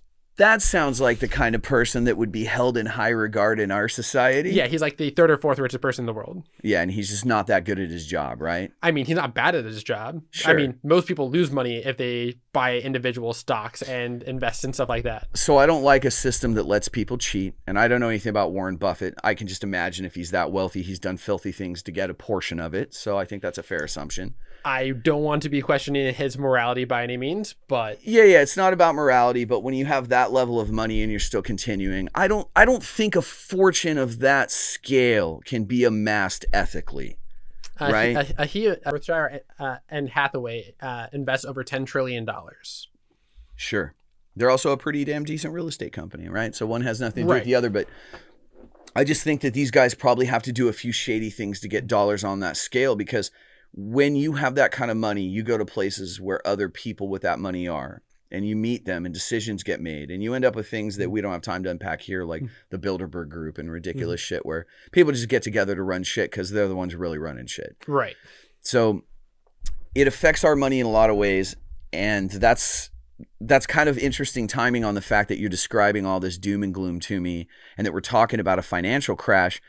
Because honestly, I thought we were going to describe mostly finances, and I want to hear some more libertarian party. It's wild how much the climate around us has changed in the 6 weeks since we scheduled this? Yeah. Because 6 weeks ago, I bet we just would have been talking about Dogecoin today. And now it's like the government might fall. Well, I mean,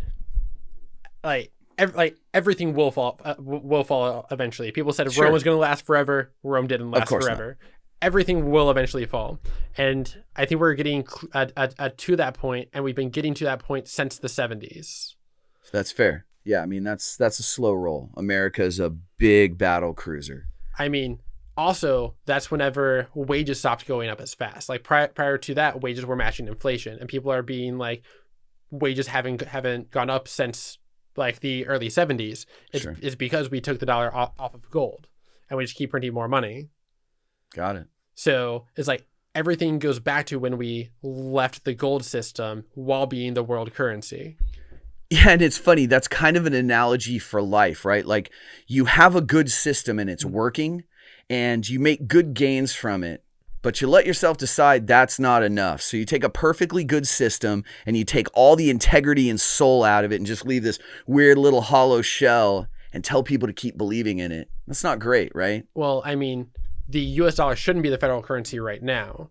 We should have left it on the gold currency and ran out of gold whenever all of the other countries came to be doing it, and then pegged our US dollar to a different currency pegged against gold or a different material. God, holy shit. What else do you think we would peg it against? You could be going against all sorts of like literally any material that is hard to create. Like gold is really hard to like synthetically make. I know the suicide rate with alchemists historically is really high. Yeah. So, I mean, like as long as it's paid against something that everyone agrees is worth something, like gold is worth something. Sure. I don't think it should, like people say like it can be used to like make conductors and all of this stuff. I think that's a terrible way to be like pegging your money against. Like there's way more useful things. I was thinking computer parts, particularly because we're going into space in such volume in the coming years. But can you smoke it? If it becomes valueless, can you just smoke gold? I have no idea. Then I'd like to make an argument for the cannabis standard because it's not fiat. We all know it's worth something. And if it all goes to shit and we're just stuck with wheelbarrows of it, we'll just fucking smoke it, man. So the problem with that is it's duplicatable. You can grow more weed. Yes, you can. Keep talking. So a currency has to be something that is scarce and is agreed to be worth money. Fair.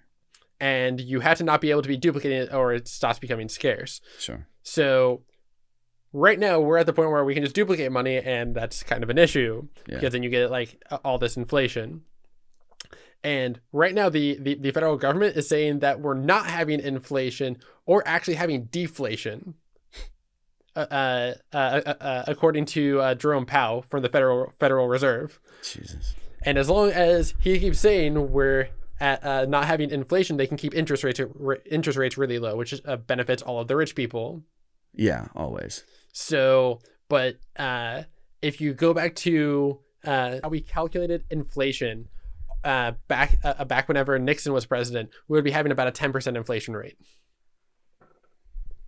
So how long do you think it takes literally in America? Because no one's going to remember what we talked about. No one's going to do their research after they hear this. We all do it. We hear something, we're really jilted by it, and then we go back to our regular lives. So until the crisis happens, people won't be doing much about it, right? Is kind of my guess. Do you think there's still time between here and there for guys like you and me that just want to have a retirement to make a few smart investments and get some money? Just Bitcoin. Just Bitcoin. So to be clear, when you guys first started telling me about coin, I'm going to venture 5 years ago. I could have bought Bitcoin for like $400 a share, let's say. Sure. Right? Doesn't matter what the real number is. It's still the dramatic rise. Right. Because then the last time we talked, it had gone up to 20 grand a share. I think it was 40 grand. And then it was 48. Oh. Okay. And what is it today? Over 60. Over 60 grand a share. Yeah. Well, so had I just gone ahead and spent it would have been a couple of, called $1,000 when they were around $400. Let's round it to 5. Let's say I got 2 shares. So 5 years ago, I would have spent $1,000 and today I would have 60 grand. 120 grand. That's right. 2 shares. So, wow. That's pretty huge. Right. Does it push that way again, though? And I mean, I know that's always the question. That's the point of investments. But is there going to be something else key that's going to blow that stock through the roof again? And I call this when the U.S. dollar falls, Bitcoin is the easiest thing to be pinning a currency against. Do you think that's why China bought so much Bitcoin? It's very possible. Because so the world's economy runs on the petrodollar. So if the U.S. dollar fails, a lot of economies go in the toilet. Well, back in 2013, China started instead of buying treasury notes, they started buying gold because they thought it was safer. Now instead of buying gold, they're buying Bitcoin. I want to talk about that. Can we take a real quick break? Yeah. Pee break. So I have a bombshell question I wanted to ask you, but you started to tell us something. Wait, what was the bombshell question? Nope, I can't go there yet. You got to ask your question first because my question's going to change everything. Okay, so prior to 1971, the U.S. dollar was still backed by gold. How much gold was a U.S. dollar worth? $1. $1 could get you how much gold? A 32nd of an ounce. 35th of an ounce. You're actually really close. No shit. Yeah, a 35th of an ounce. Holy fuck. Okay. How much is a third of a fifth ounce of gold worth? A 35th of an ounce of gold in today's money? Yep. I want to say it hit $2,000 an ounce recently, and I'm, just ballparking. And so if you wanted to take a 35th of $2,000, which I'm not smart enough to come up with, I don't know, $100? No. Okay, hit me. I believe it was a little over $2,000. Does that math out? Wait, if an ounce of gold today is like $2,000, is that right? Oh no, 20,000. Sorry. Let me double check that real quick. Yeah, go ahead. Are you asking me that just to test me because you knew I was super gonna fuck it up, or are you making the point that inflation's outrageous? Inflation's outrageous. Right on. Yeah, no, it really is, dude. It's fucking shameful. I don't understand greed on a level where you would tear an entire country apart just to make more money, And I know it's outlandish amounts of money, but there's got to be a point where more money just doesn't help your cause or your situation anymore, A 35th troy ounce of gold is worth $61,459. So what's the difference between what I'm now dubbing a modern day ounce of gold and a troy ounce of gold? I have no idea. So that had to be a pretty different measurement because a 35th of $2,000 obviously isn't $60,000. Right. So is a troy ounce the way the rich guys get paid? Like we get regular ounces, they get fucking troy ounces? For a long period of time, yes, gold is an excellent store of value. Until 1971, the U.S. Was on gold standard. This meant that the price of gold was fixed at $35 per troy ounce. So it was $35 per ounce of gold. Got it. Not a 35th. Right. Damn, dude, get these monkeys some typewriters. We're ready to make Shakespeare in this room. I'm just kidding. That's amazing. I've heard that... So I heard the numbers backwards when I was listening to it the other day. Hey, Siri, how much gold is there in the entire world? She's like, none on this keyboard, bitch. Thought you love a girl. All right, that's obviously not going to work. But I've heard there's only a swimming pool, an Olympic-sized swimming pool worth of gold ever discovered, and that didn't sound right to me. That does not sound right. Doesn't sound right to me at all because I picture Fort Knox being full of bricks. Olympic swimming pools are pretty big, though. In 1324, when Mansa Musa went on his famous pilgrimage, the richest man ever alive, he had 72,000 pounds of gold. Jeez. 72,000 pounds of gold on him? Yeah, that's what he took on his caravan. All rappers, boom roasted. He's like, wait, how many bags you got, bro? This dude's like, I got 72,000 pounds of gold. His caravan took 24 hours following him. So from start of line, a caravan would be passing that point for 24 hours carrying gold. It's the most baller ass shit I've ever heard in my life, dude. And his lowest ranking slaves were wearing fine silk with gold on it. Wow. So he treated his people pretty good for making them slaves. Well, that's terrible. Well, for him, slaves were more of indentured servants, where you would work for me for free for X amount of years, and then I'll let you keep the gold clothes. Probably not. Anything more than a flake of gold found in any of his territory had to go directly to him. That's insane. Yeah, and he had a lot of the most wealthy gold land in the world. Well, it was worth it because we all speak real favorably of him. You know, I have a whole shrine to Mafa Mufa or whatever the fuck. And Musa of Mali.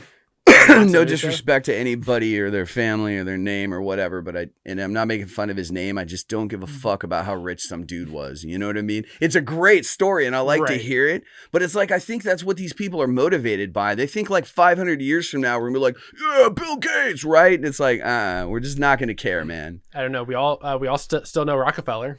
Yeah, we know Rockefeller, but like, I like the Jay-Z side of it more than the actual oil tycoon, right?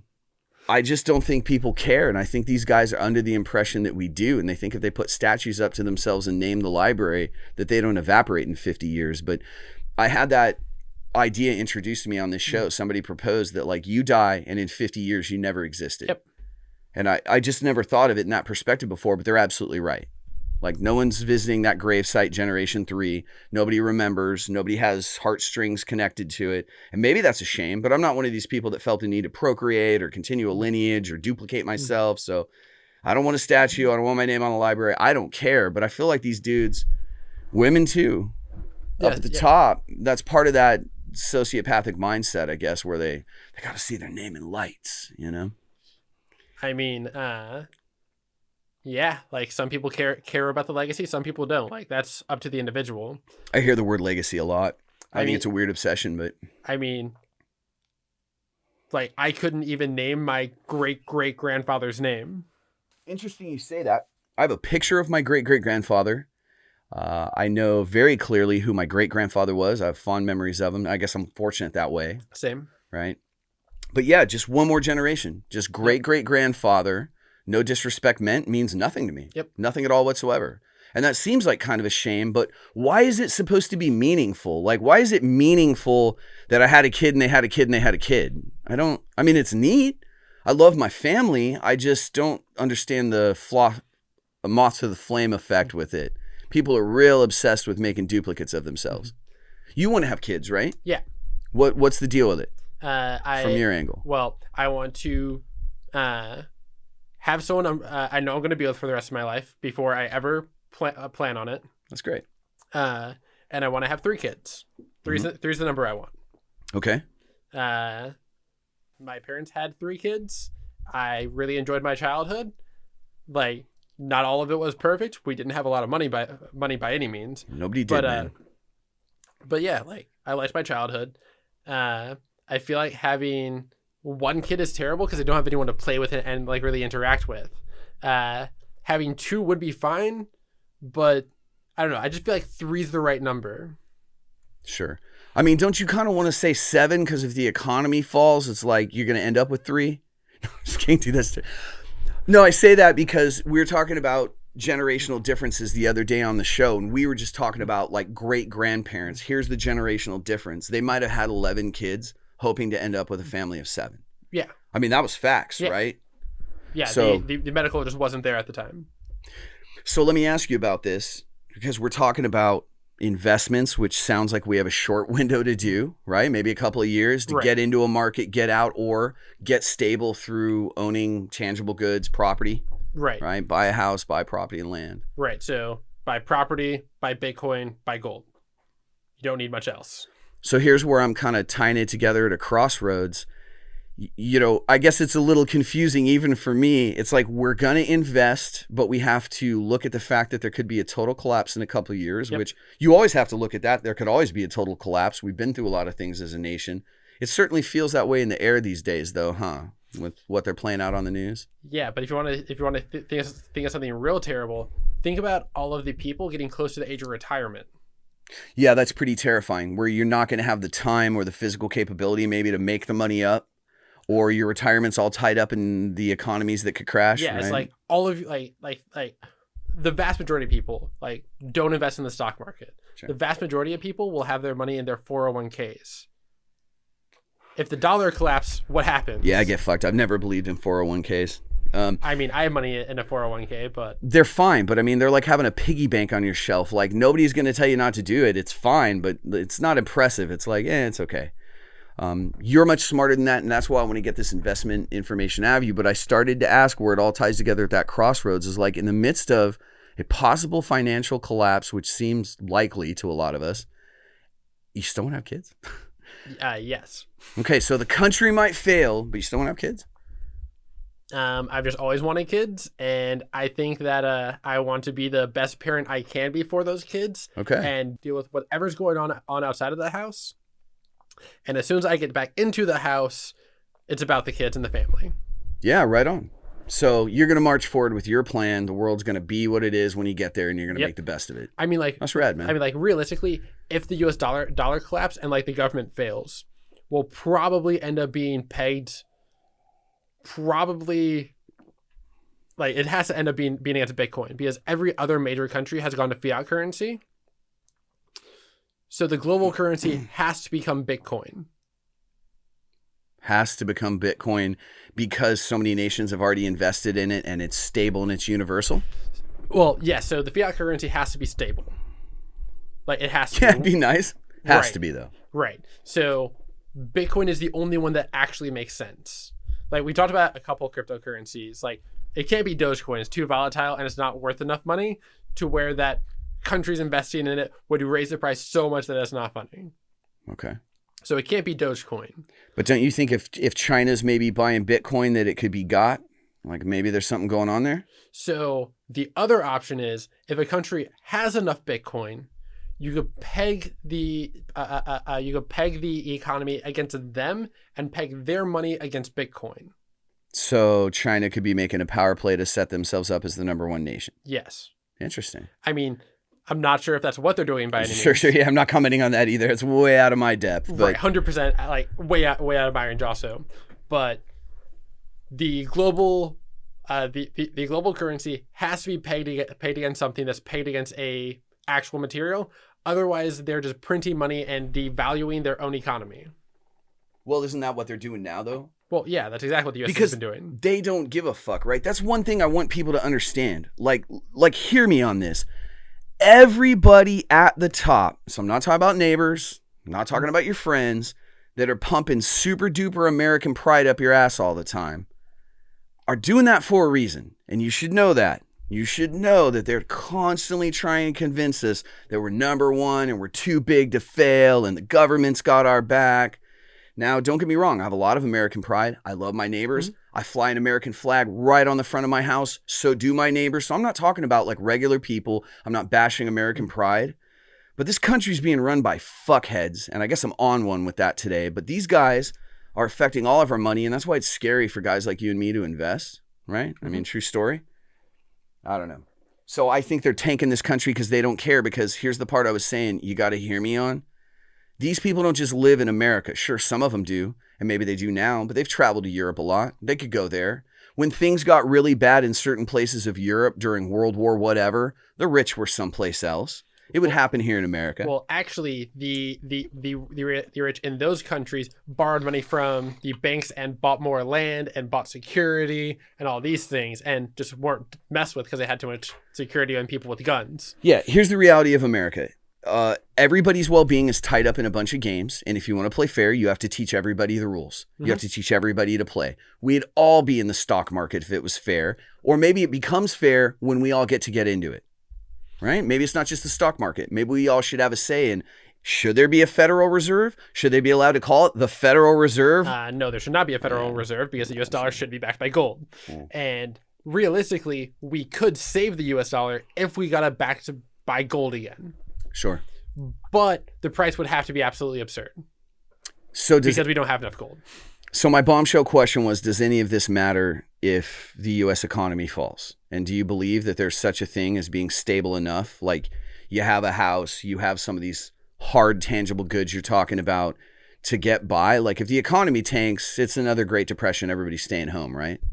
Right. So if another Great Depression would happen, what would happen is the government would end up printing more money, causing more inflation, and no one could afford anything. Let's be clear about the Great Depression. It's Christmas for the ruling elite. Do you agree? Oh yeah, 100%. The rich get way richer during every single crisis. Way richer. So what they do is they pay the brightest analysts they can get their hands on to sit in rooms and sign non-disclosure agreements and decide how much abuse the American people can take before they'd snap. And they always ride that slave whip as hard as they can. And let me be clear, that's not a racial thing. I'm not talking about black slaves. If you look at the history of humanity, we've all been beat with whips somewhere, right? So my point is just the ruling elite versus the rest of us, very vulgar tools. If you go to Southern Asia, they're still slaves. Yeah. So no, we live in a terrible world. And we need to clean this shit up. Right. But seriously, that's what they do. They figure out how hard they can push us without a revolution, and they just ride that line all the time. But eventually, you're going to hollow the guts out of this thing hard enough. It's not going to run on its own 2 feet anymore. And I feel like they don't care because they'll just go to another country. They're already in another country. They have assets in another country. They have an apartment in another country, 5 other countries. Like the guys at the top, their tree's not going to fall down because they got roots everywhere. We're the only rats on a ship, and they can just sink the ship and move on. I mean, also, what happens if the U.S. dollar collapses, and then China decides now's the time for war? Well, I say this all the time as a prepper. If the economy collapsed, that doesn't change how many bullets I have. True. In my fucking garage, in my fucking safe. So here's the thing. I don't like that America's a bully. I don't like that we have these huge guns on other people's continents pointed at people's heads, that we're rolling armored jeeps down front yards. And I'm not trying to get into that debate. We also wouldn't have to have that if the U.S. dollar wasn't a fiat currency, because they could just. You don't have to go police the petrodollar value in other parts of the world. Yeah, no. So I don't like that side of America, and I'm not saying that the military is bad or anything. I just don't like that that's our presence, that's our guys. I don't want that to be the helm of America. I don't think the world looks at us as kind.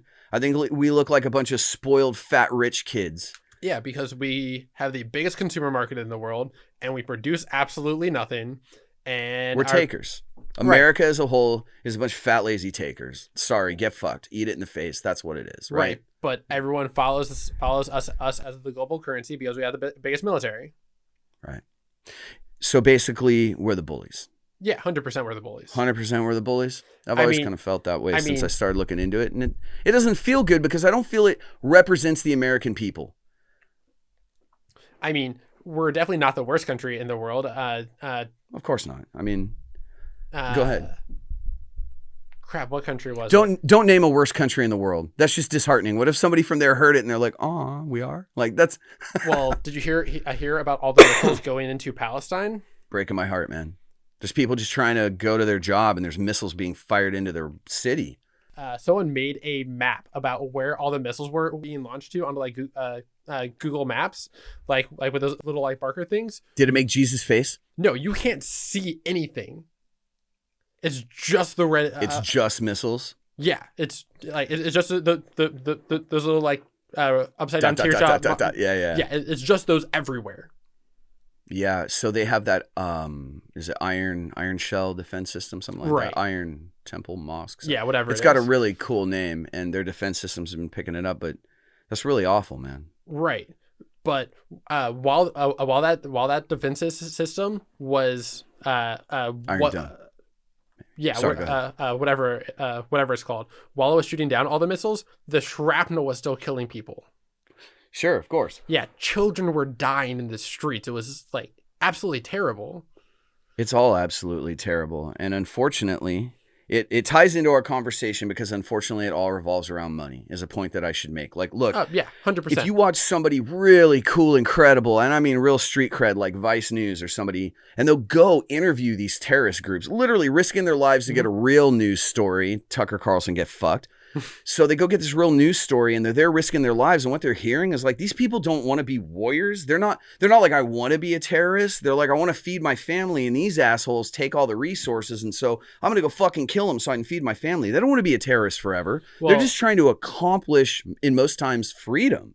Well, a lot of those were because of religious beliefs. So where they were shooting their missiles from, so their launch system, they put it in the street of like where families live. Number of missiles launched in the name of atheism, 0. Number of missiles launched in the name of, I'm just not sure, fucking 0. But sorry, go ahead. Tell us about it. I mean, like... Palestinians, is that accurate? I'm not making a racial comment. What I heard in the news, Palestinians, Gaza Strip, firing right into it. Okay. Right. Yeah. But they were launching the missiles from like these streets of where like the poverty of where their people in poverty live. That's where they were shooting the missiles from. And they were doing it so they couldn't retaliate. They couldn't shoot missiles back to be destroying where they were launching the missiles from because it would kill civilians, and they knew that they wouldn't do it. So they were literally using people as meat shields to be making sure that their missile systems wouldn't be damaged. That sounds like the kind of pussy ass nonsense that the ruling elite of any country do, right? I mean, let's be clear. Like, let's be really fucking clear about that. People don't wage war, rulers do. You and I don't hate our neighbor enough to go kill him for almost any reason. And don't get me wrong, there's assholes and there's murderers, and I get it. But the bulk of us as humanity, we don't go to war with each other. Yeah. We're not racist in our hearts. We don't have a problem with each other, man. We're just living our lives. Yeah, we haven't done that since the Civil War. They got their daytime drama MTV fucking house show, and they're mad at those guys, and they got this because they took our oil money. And it's like, it's just a bunch of whiny nonsense. And I can't get over it, Tucker, because it's like we're only here for like 85 years. My life is half over, and it's still just caught up in this system of nonsense. We can't just wake up in a day and live our lives. Yeah. And that's what I want the money for, and that's why we're talking investments. So you're confident that I should have already bought some coin, and I better buy it now?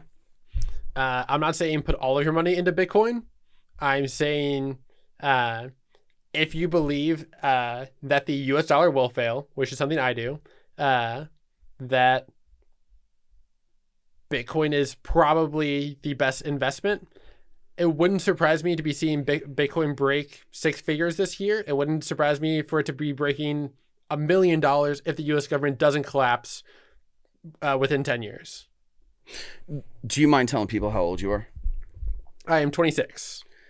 So here's the reason I bring it up. You're 26. The other 2 guys I had in here were 25, almost on the nose. Like, you guys are in the same year of your life, basically. Right. You're the 3rd guy I know that ain't talking about what surfboard he's going to buy, what new snowboard you're getting next season, this new pool hall that opened. Like, when I get together with my friends, there's certainly a little bit of that. But we live in these strangely politically charged times, this like rebellion sort of. I mean, it's also your friend group. Like, that's fair. I mean, you met almost all of us because of Magic, and people in Magic think about finance and all of these things. Like, this is the thing we enjoy. You don't get into high-end Magic without enjoying those things. Sure. Finance, statistics, numbers, values, investments. Right. So I'd say that's more of your friend group than anything else. That part's fair. But I'll say that it's something I'm kind of sensing in society myself, where I feel like it's a scary time to be a young person because of all the unsure moments, right? It's like, you want to buy a house, you want to make an investment. Are aliens about to land? You know, they're putting it all over the news. Aliens are real. Now what? I hope aliens don't find out on landing anytime soon, because the Fermi paradox scares the shit out of me. So when you say Fermi paradox, I thought the Fermi paradox was a formula, and it just talked about trillions of stars, do the math on it. There are parameters. This is how many likely civilizations there are.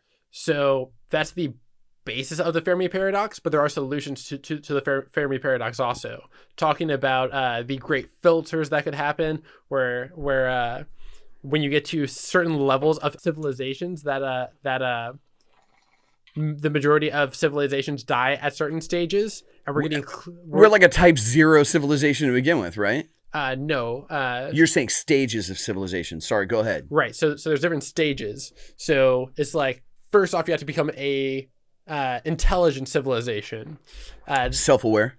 Sure, like whatever you want to call it. Squirrels don't know they're squirrels, probably.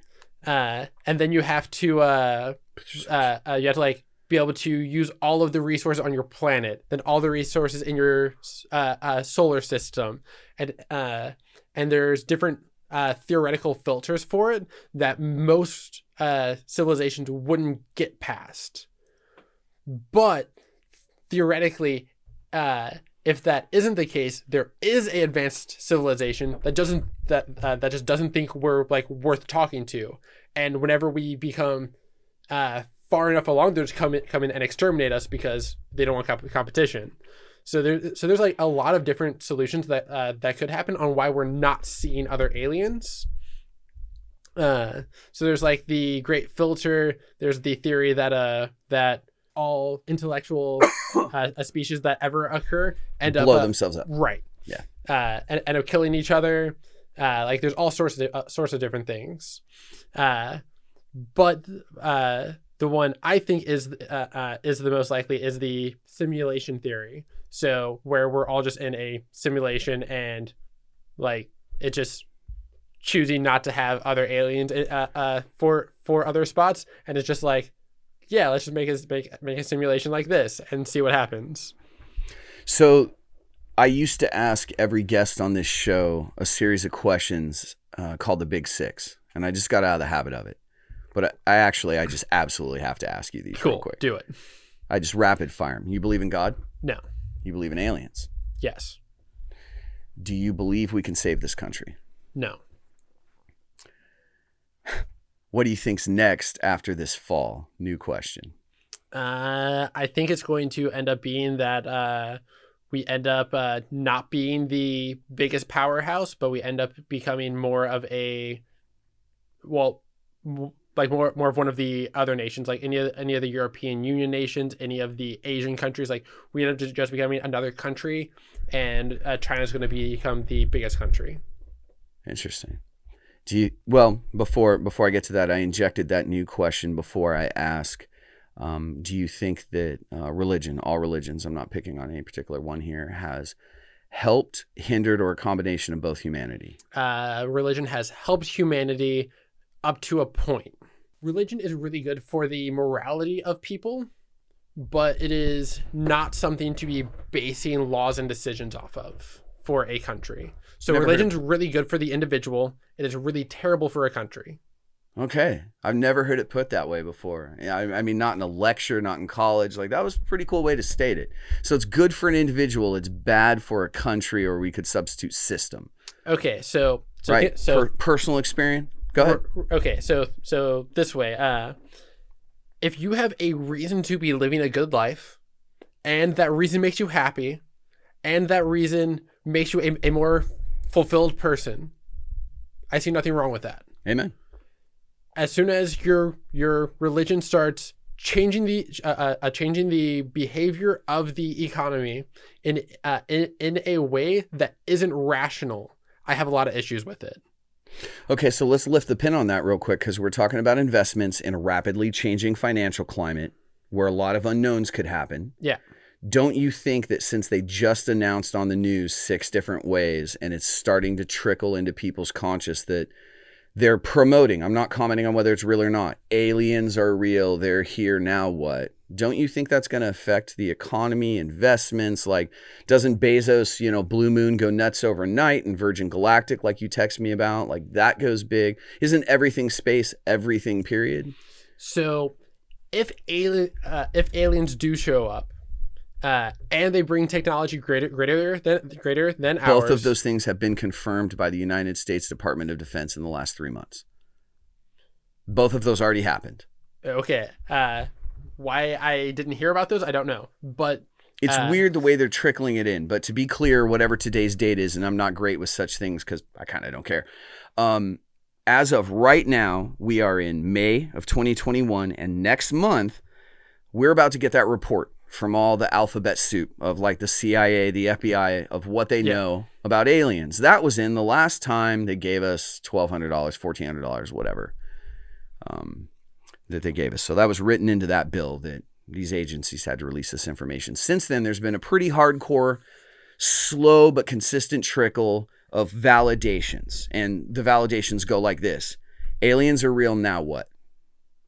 Somebody will fact check me, but I'm pretty sure that I read that exact headline, exactly that, because I put it into Google, and the 2 things that came up first were CNN and the Vatican. Okay, Question: what do they mean by aliens? Do they mean bacteria on a different planet? Do they mean from a different solar system? From this solar system? They mean UFOs that can show up and shut down our nuclear launch capabilities, or just hover around our battle cruisers, and we can't do a fucking thing about it. Okay, so they mean piloted metal craft. Now, whether that's piloted by an artificial intelligence and it's a drone, either way, it has capabilities we cannot explain on planet Earth. We didn't build them. Our competitors didn't build them, but they're here. And that has been validated. How do we know our competitors didn't build them?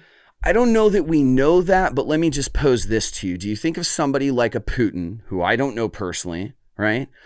But do you think if any world leader had a ship that could essentially instantly appear like magic anywhere and create its own gravitational field and say, drop off a nuclear weapon, that they wouldn't have just evaporated the rest of us? No, like if anybody had one, we lose, right? That country wins the world. Is it worth it, though? And we're all speaking their language. What do you mean?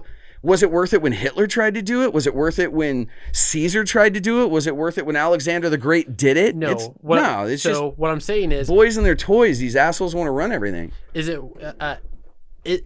So Putin already runs whatever he wants to be running in his area of the world, right? Yeah, like he's running those Photoshop guys that put him on a bear. Right. So Putin can literally do anything that he wants. Is it worth losing the money he makes from the U.S. economy to blow it all up? Well, hold on. Are you even posing the question that if somebody, that this male figure that is running shit had the chance to have the ultimate sports car weapon toy on the planet, that he's not going to like thank Q for it and jump in the fucking 007 mobile and just go blow up some people he doesn't like? Putin isn't a stupid person. No. Certainly not that. But let's get off Putin. I was just going to poke fun at the guy because I saw him riding a bear the other day. And I was like, the propaganda this man's willing to do. Also, if I rode a bear, you'd see a picture of it. Have you ever listened to like anything about Putin's life? Yeah, he seemed kind of street cred legit. Like he was a thug. Yeah, he is actually like scary man. Right. Yeah. I apologize. Hold on, I'm gonna look him in the eyes. I'm really sorry, Putin. Don't have me fucking poisoned with that crazy poison you use. No, true story, man. Those guys can't do anything they want, but it's like what I brought up about Bill Gates earlier. They're still around, so when they run out of shit to do with money, they just want power. Like what's left? You always hear that, more power. Like they just run out of aphrodisiacs. They have enough money, they gotta have more power. It's the last thing that gets their wiener tough, you know? I didn't want to say hard because I feel like they're a bunch of limp dicks propagandizing riding bears, you fucking assholes. Anyways, what did you start saying? So my question is, what would Putin gain from blowing up the U.S. if he had that technology? Hold on, bro. You gain the entire world. If you have a starship that can do anything to anybody, you rule the world. And that's what every one of these people want. Okay, he already does. You think that? He runs at least half the world. Okay, I don't know a lot of politics, so maybe he totally does. But that ain't the same thing as all of it. Like, what did every ruler throughout all of history and in every 80s and 90s action flick want? Absolute power. Bow down to me. No one's immune. He will lose power if the U.S. government falls, though. You lose no power if you rule the entire world. No, he loses power because all of his people die. Well, look, check it out. Through thousands... Communism fails, and if the U.S. government fails, and all other capitalistic countries fail, so does every communist country. He would lose power if he destroyed all of the capitalists. And he knows this. I don't think you lose power when you have the ultimate weapon, and I think that's why Hitler was trying to build the wonder weapon. Okay, so you end up killing everyone, and that's not more power. I don't think it's everyone. I think that these people have an agenda where they want to make the world not for everyone. I mean, this is Georgia Guidestone shit. They want the whole planet to be about 500,000 people, their friends and those serving their friends. I believe that. They want the whole world to be a big country club resort for them. So all you little eaters and breeders got to get the fuck out of the way, kind of a terrible monster attitude, right? I've heard them talk about it. I really think that they think that way. They want to kill 80% of this planet. I believe that. I mean, it would definitely be good for the planet, killing 80% of humans. It'd be good for the people that just want to rule shit and have servants, right? I mean, if they had a way to completely control them, but there's no way of making them not take their own life or just force them to obey you, like, wouldn't it make more sense to kill off the vast majority of people after AI is strong enough? You're commenting on stuff that's a little out of my depth at that point, but I get what you're saying. Yeah, like AI is probably wonderful. I actually, for them, I think it's terrible for humanity. I mean, then AI would kill them, and then AI would rule the world. Hold on, Skynet. Yeah, I happen to believe that, but maybe not. Maybe they could just build a bunch of servant robots. But I actually think that's part of why they're trying to create what looks like on TV like a race war. And if you look at the history of the political parties, actually the Republican Party is kind of known for that, starting in the Nixon era. People look it up. But I think the reason they're trying to kind of cause this is so they could justify, oh, gosh, look, we got to shore up the Capitol building. We got to protect everything. We got to walls up like the castles used to be, right? So they could try out these robot dogs in New York. And then maybe we get the next Boston Dynamics robot. I've already seen a robot that can fire a gun from any position that it can attain at 99% accuracy with both hands real quickly. Yep. That doesn't make me comfortable at all. Like, we all knew that that's what they were going to do, that they were going to build robots and then they were going to get them where they could just put them on the street. But they were going to claim that they were for personal help robots. You don't have to train a dog, and this guy's going to push you around in your BP cart and stuff like that's fine. They built it like it was going to be a help to humanity, but we all knew they were going to weaponize it, and they did. Right. And we saw it immediately. I'm bothered by the fact I already saw it. I just expect any technology that comes out is for war. Sure. Like, no matter what it is. I mean, like, Elon Musk's self-landing spaceships, it'll end up being used for war at some point. Of course. Everything is. Everything is used for war. It's already being used for war. I don't believe you get to be Elon Musk without some series of meetings where people from the Defense Department contact you and schedule it and arrive and say, look, guy, we're going to let you run around and do cool shit with rockets, but here's your checklist and here's who you check in with because they're our skies and it's our guns. You're going to play by the rules. I mean, like, you don't build a rocket without the U.S. government contacting you. Like, right. And I think that's part of the reason that there's so much PR on people like Elon Musk, who I happen to really enjoy. I mean, I love the guy. Elon Musk. I love the guy, but they're sort of using that. Like, you can be Michael Jordan and they can still sell a lot of Hanes t-shirts with your face. You know what I mean? I don't think that he's disingenuous, and I do believe that he's a genius and he's a beautiful mind that's trying to do some great things.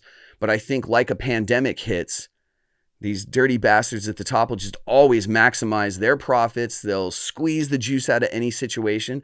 I think that Elon Musk gets put on Big Bang Theory partially because he's cool and partially because somebody at the CIA can pick up the phone and say, make this guy cool.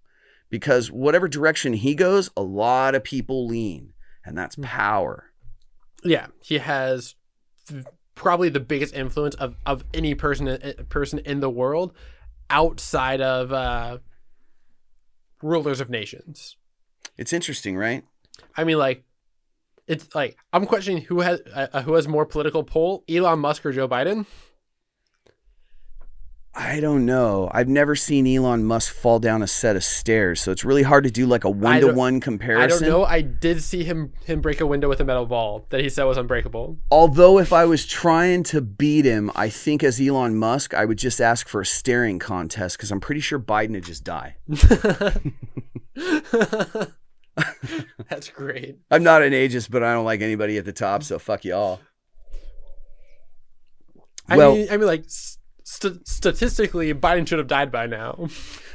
Here's the thing. I am actually really proud of whoever the man Joe Biden is. He's 78 years old, and he's still an ass kicker. I mean, he's an ass kicker as a human being. Whether I like the guy or agree with his ethics has nothing to do with it. This human being is 78 years old, gets up and puts on a suit, and is a dapper-ass man going out the door and does something all day long. I don't know what the president Whether really he does it well or not, it's a different story. Yeah. Like President Kamala, all that stuff. I don't really know about that. But what I'm saying is, like, as a human, that's someone's little boy. That's a real person. Like, good job, dude. He's probably a ruling elite scumbag, total puppet. We all get it. All the obvious stuff. Of course they are. But who do you believe in at the top? Like, here's the thing. I'm not for or against Donald Trump because I don't know the guy personally, but he just became this momentum in our society, and then eventually this tsunami that ran us all over. Do you know what that's called? No. It's called populism. Well, sure. Okay. I mean, we've experienced that in the past, right? Okay, right. So populism can happen on the left and the right. Okay. So populism happened with Trump. Trump had the money to be doing it by himself and didn't have to go after special interests. Like some special interests still got in. So since he was beholden to less people, he could be a little more wild, and that's why the flair and personality. Right. Okay. What's populism on the other side? I don't know. Socialism. Bernie Sanders. Gotcha. Okay. So populism can happen on the left and right, and Trump was definitely towards populism and not towards the typical republicanism and conservatism. Okay. Which is why a lot of the Republicans didn't like Trump. Sure. So well, that and he just kind of comes off like an asshole, right? I mean, like he is an asshole. Yeah, I mean, let's just state it in plain words, right? Like this is what I started to say earlier. First of all, I was going to make just kind of an off-color comment about the fact that he's kind of an off-color human, and I'm being serious. Like, bruh, you're orange, dude. You're orange with pink eyes. That's why you get drawn that way in cartoons. Here's my point. I don't care if you're orange, but don't stand up there and be this boisterous personality and you're telling people what to do and you're the air quotes most powerful man in the world and look like such a fucking dumpster fire because everybody else in the world only sees you. They don't see me. They don't see Eric Tucker. They look at America and they just see the Trumps and the Pelosi's and the nonsense and they're like, fuck these clowns. And I got to be honest, I think it matters. I think it matters to people that want to be tourists in other countries. I think it matters to the overall well-being of the mental health of the world. It's like if a whole lot of like billions of people think we're rich, spoiled, fat assholes, that energy's got to be going somewhere. That can't be good when it comes down to a militia guy firing a rocket or not. And that's what I always say about the chopping up of the human race. You know, you're this country, pride, pride, pride. You're this flag, pledge allegiance. You're a lot more likely to pull a trigger if you've been told your whole life that that guy's less than you, that human life is worth less than yours, that you're God's chosen people. You're a lot more likely maybe to fire that rocket or park it in front of civilians. It's gross out there, man. Yeah, 100%. I agree with pretty much all of that. I don't think our schools should be teaching that the U.S. is the best country in the world. We're the best at a lot of things. We're not the best at everything by any means. So I'm dying to ask you this as a person that feels the way you do with your political leanings and views. And I don't know that you're fringe or mainstream these days. I have no idea. But you want to have kids. And here's my point. The first time it was ever proposed to me, I thought it was really sick that you're taking kids that are definitely impressionable and definitely too young to make their own decisions in a lot of ways, in almost every way. And you're physically forcing them to stand up and stare at what I know to be a piece of design, to be an emblem, to be something that burns into your mind, and to pledge their allegiance to something at like 6 is really kind of twisted, right? So I can understand that. My goal when I become a parent is to teach my children the right morals and to question everything. Amen. So when the school teaches you something, I want to be there to have them question why and have them question literally everything literally everything. Sure.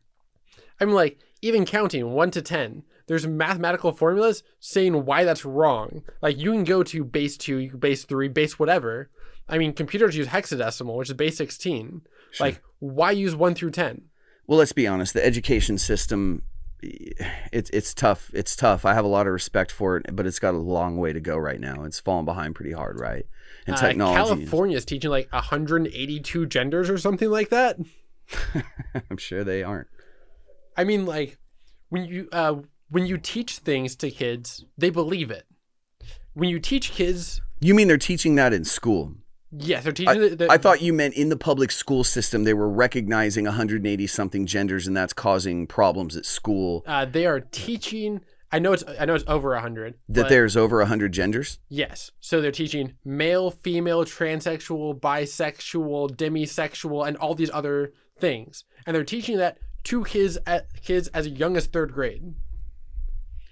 That's I can't comment on that one here because it's new information to me. On the surface, it feels icky. I like the idea of exposure.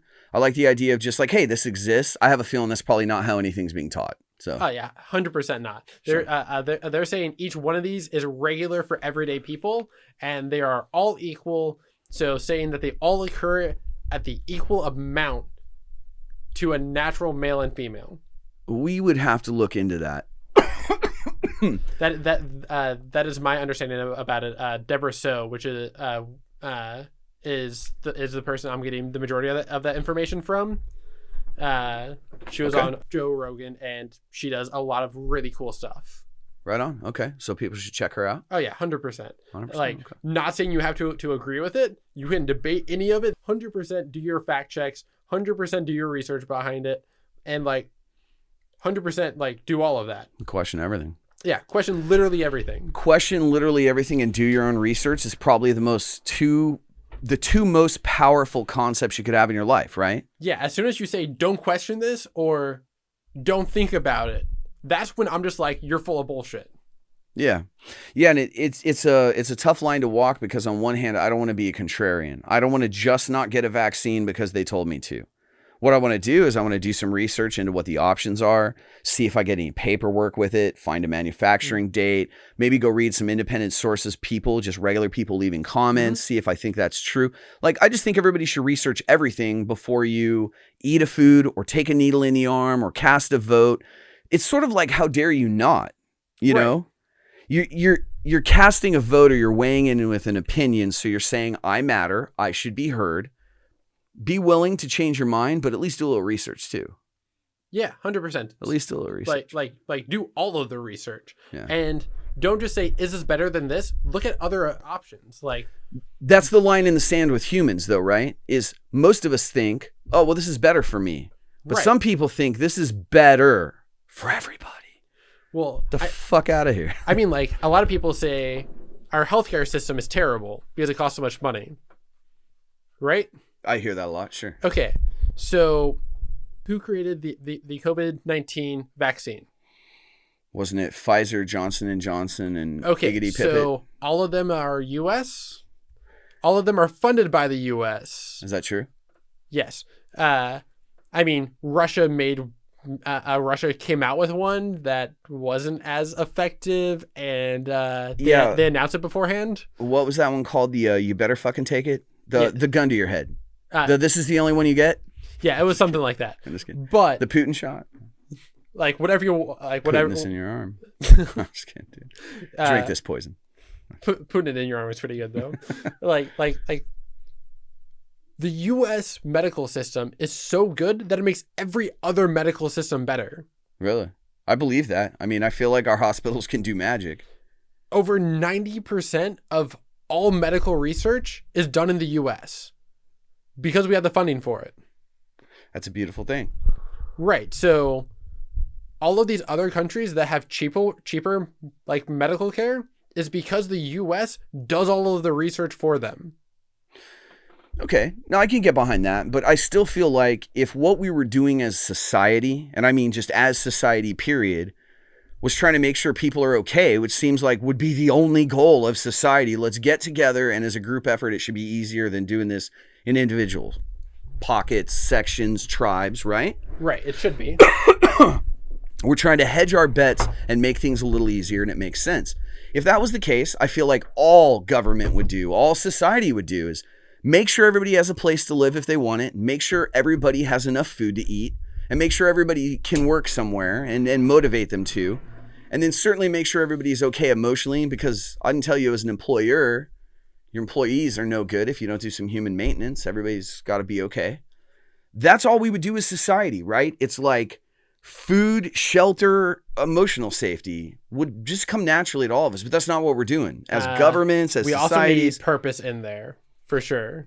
I don't know that as a society we would be trying to create purpose, though. I think that's very much an individual path. It's got to exist for the human spirit, but I don't know that as a society I'm trying to help you find your purpose. I'm saying we need to make it easier for people to find their purpose. Yeah, period. Yeah. Nobody should have to work behind a counter at some menial job that feels menial to them. Maybe to the next human over, they're like, dude, I love this job. This is fun. Cool, then you should do that job. But I think a lot of people have really No, I don't want to say it's the wrong way. They have jobs that aren't fulfilling. Really, really unfulfilling jobs is probably the most polite way to say it. I mean, no one wants to be working as a cashier. No one wants to be working fast food. Hold on. Let me disagree with you. If I was a retired guy and just wanted to get out of the house and be around some young energy, maybe I'd go manage a fast food joint because I like all the 20-somethings. It's like, hey, what's up? You got like team environment. But yeah, no, I understand your point. 99.9 don't want to be handing you that food through a drive-through counter. Right. So it's like we have all of these jobs that we have a demand for. Do I enjoy being able to get a burger in 2 minutes? That's pretty awesome whenever I'm in a hurry. It's pretty great. But no one wants that as their purpose in life. That's fair. So it's like we have all of these things that the market demands, and people are saying that their job should be their purpose. They spend 40 hours plus a week there, and that sucks sometimes. It does. Let me launch a counter proposal. I think that the reason a lot of people find their purpose in their career is, frankly, that's the only thing they're that invested in. Like, they just don't have a passion of any kind, really. Few hobbies. Hey, I like movies. I kind of like to go down to the gun range or something, whatever it is. The only thing that they're actively pursuing 40 plus hours a week is their career. So it becomes the most meaningful thing in their life, and it kind of defines them. And we are defined through our work. The last name Smith comes from being a smithy, right? And there's nothing wrong with that. But my point is there aren't meaningful positions available because society dictates that you got to have these little robot jobs. People can't even find purpose in them when they want to, is what you're saying, right? Mm-hmm. Right. Yeah. So I'm pretty much saying that people need to find purpose outside of work and they're not. And I feel like that's a cultural issue. It is. You're right. It's great. I mean, like, cultures, like, it used to be like people would find purpose in their religion, which is one of the things I find really important about religion, even though I don't believe in it. Sure. Like, it's good for the human spirit. Right. It's good for the community. It's good for, like, your happiness. It's good for all sorts of hundreds of reasons of things. Culture and religion is absolutely amazing. I agree. And the U.S. government is just tearing that apart. The U.S. government is definitely tearing religion apart because they've been doing it pretty much since their inception. Like, this guise of religious freedom in America is a gross misrepresentation about half the time. In God we trust.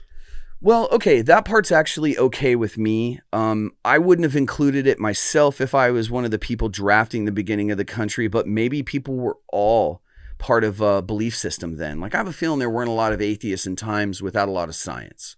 We had quite a few different religions throughout all of the different colonies, because they were founded by either mostly criminals, religious groups, and then people owning prisoners as slaves and using them as free labor. So, like, it really depends on where you were, what religion you were, but most of them skewed from Christianity. Sure. I never liked the representation of this country as the founding fathers were Christians and this is a Christian nation. I don't think that's fair to the nation, but I don't think it's facts at all. I completely agree. I think anybody that wants to read and actually do a little bit of research is just going to see that we have a lot of documentation plainly laying out facts, but people just kind of believe what they want to believe, right? Mm-hmm. Right. Like, we have a lot of things as facts. As in Christians being allowed to be owning slaves according to the Old Testament. And then we have things like both of the highest well-recognized presidents, being George Washington and Abraham Lincoln, both owned slaves at some point in their life. Sure. Abraham Lincoln released all of his slaves very early on. That's awesome. But sure. Yeah. Lincoln, like, I think is actually one of the best presidents. I think it goes like Washington, Lincoln, and then like Calvin Coolidge. But interesting. I don't know anything about Calvin Coolidge outside of what I learned in high school, sort of thing. So. Well, probably nothing. My favorite quote by him was a reporter came up to him while he was eating dinner at some restaurant, and he was like, one of my friends bet me like however much money that I couldn't make you say 3 words, and all he said was, "You lose." That's nice. Right. Like, he was like, I think he's one of the last like actual great presidents, and he believed that the president shouldn't be in the media on a daily basis. He thought that the government shouldn't impact every single person's life, and the president shouldn't. The president should be there to protect the rights, liberties, and property of the people of the country, and that's what the government should do. Yeah, they should be working for a living. I always thought it was really strange. People will get in line to meet the president. I mean, that's cool if, you knew who he was or he's from your state. But this goes back to the sports fanatic thing for me. I'm always teasing guys that are like hardcore into sports. I'm like, oh, so you played for that team? No. Like, so you know someone on that team? No. So you're from that town? No. It's like, what is this fanaticism? These people wouldn't spit on you in public. They don't give a fuck about you. They're like, yeah, cool, bro. Buy my jersey. Get fucked. Like, it's like, oh, yeah, go so-and-so, paint it on my face.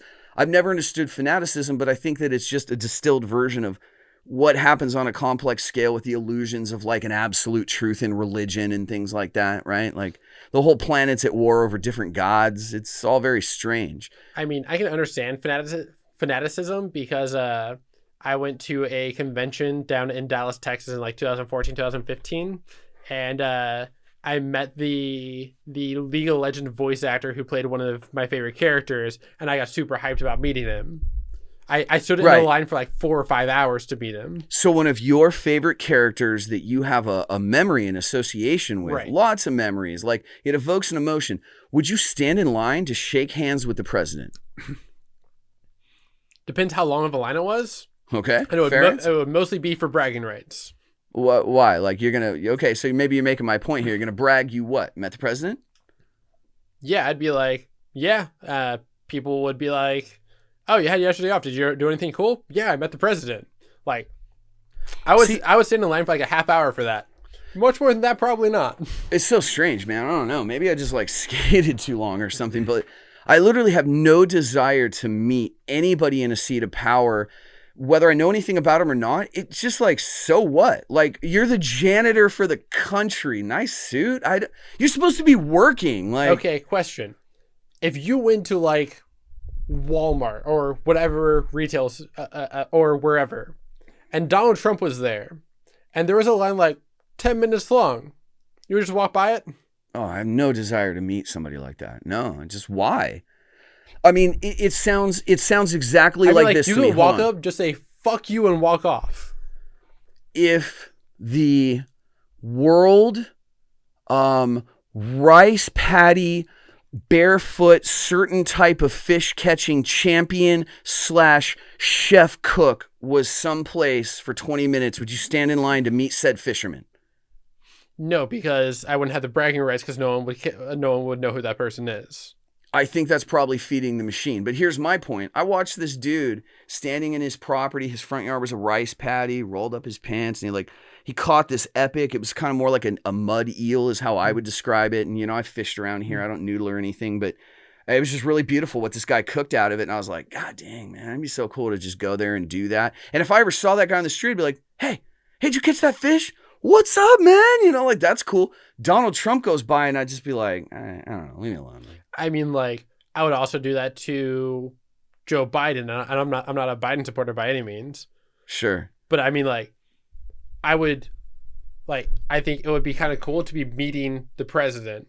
I think it would be cool to be meeting The Rock or Joe Rogan or any of these famous people that people know. But Joe Rogan and The Rock have accomplished things I'd like to accomplish myself, so that puts them in my wheelhouse. Like, right. I have no desire to be a bodybuilder or someone who does podcasts for a living. Fair. I have no desire to be on movies, but if I had the opportunity to stand in line for 30 minutes to meet them, I would do it. Sure. If I was going to meet Donald Trump, I would wear blue jeans, a blue undershirt, like a blue denim shirt and a blue hat. When I shook hands with him, I'd be like, we're complementary colors. I got to pee again. So we better talk about investments some more, huh? Guess we better do that on this show. So now I kind of feel like I'm taking into consideration the state of the world on air, but let me just share with you that at one point recently, I was in the process of, I hope I still am, partnering with a few other companies that round out the equipment that I don't have. It's part of my business model not to own equipment, but we have vendors that do a really good job. So I want them to park their equipment under our shared roof and have an all-in-one, a truly all-inclusive creative building, right, like a creative force in my region. You come to mid-Missouri, it'd be crazy to go anywhere else because we just have everything. Right. The best of everything, too. So, that's this vision I'm working on here locally. So I was going to partner with these other companies, and it literally got passed across the table. Hey, did you guys see they announced that aliens are real? This wasn't me talking about, by the way. And this whole meeting just kind of yeah, we saw that. And it was this and that. And what do you think that's going to be like? Do you think that people are going to panic? We decide to hold off on buying a professional office building because of aliens. I mean, that's the gist of it. There's a lot of nuances to the conversation, but the gist of it is a bunch of adults in 2021 sat down and started to buy a building and went, I don't know, man, there could be 3 or 4 months with no income and funds on that whole shebang. Let's just hold off and see what they do with this UFO thing. That's kind of ludicrous. I don't think we could have said that in any other year in human history. Well, I mean, realistically, it depends when you think that the U.S. economy is going to be pausing and stuff like that for when is a good time. The best time was a year ago, right? It was paused.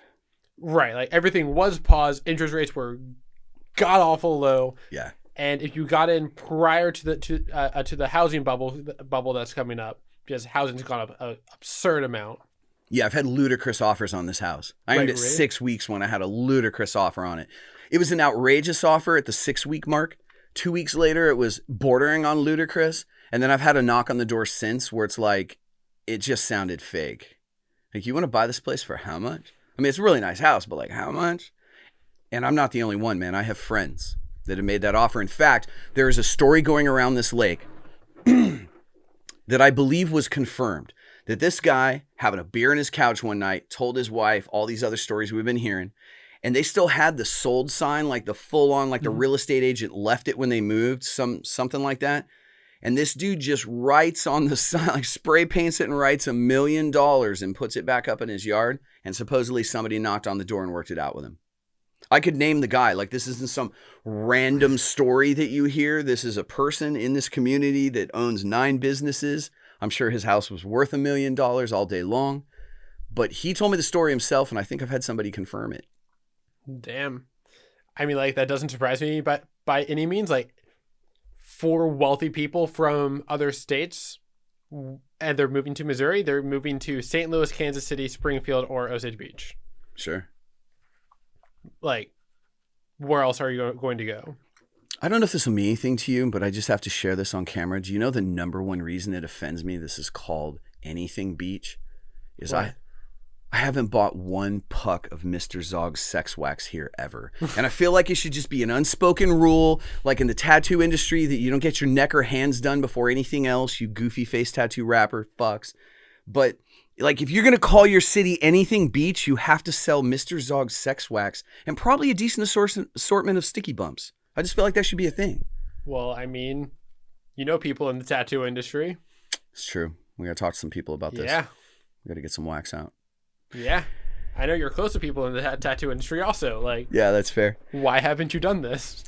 Well, I was talking about surf wax, but it's funny because my career started pouring a dual viscosity wax. So people never surf here, so. It's interesting. I got this new client and he's trying to buy one of those hydrofoil boards. You want to talk about investments? I think he'd have a lot of fun for his 15 grand. I mean, that's kind of like a jet ski price, right? You can drop 15 on a ski, or you get one of those hydrofoil boards that's motorized. I mean, the entire stock market has been red for the last month or so. I'm down in money over the last month, but well, speaking of your investments, people that are you comfortable saying out loud what you invest in entity wise, not dollar amount, but who you invest in? Are you comfortable saying it? I mean, my biggest is Aurora Cannabis. Okay. I think weed will become legal prior to the entire collapse of the U.S. economy. Yeah, I do too. And if it doesn't become legal by then I guess I'm out of money. Sure. But never invest more than what you're able to lose. Expect that your entire investment can go down to $0. That's what you should do when you're investing. You should make smart investments that historically have trends of going up, like index funds and stuff like that.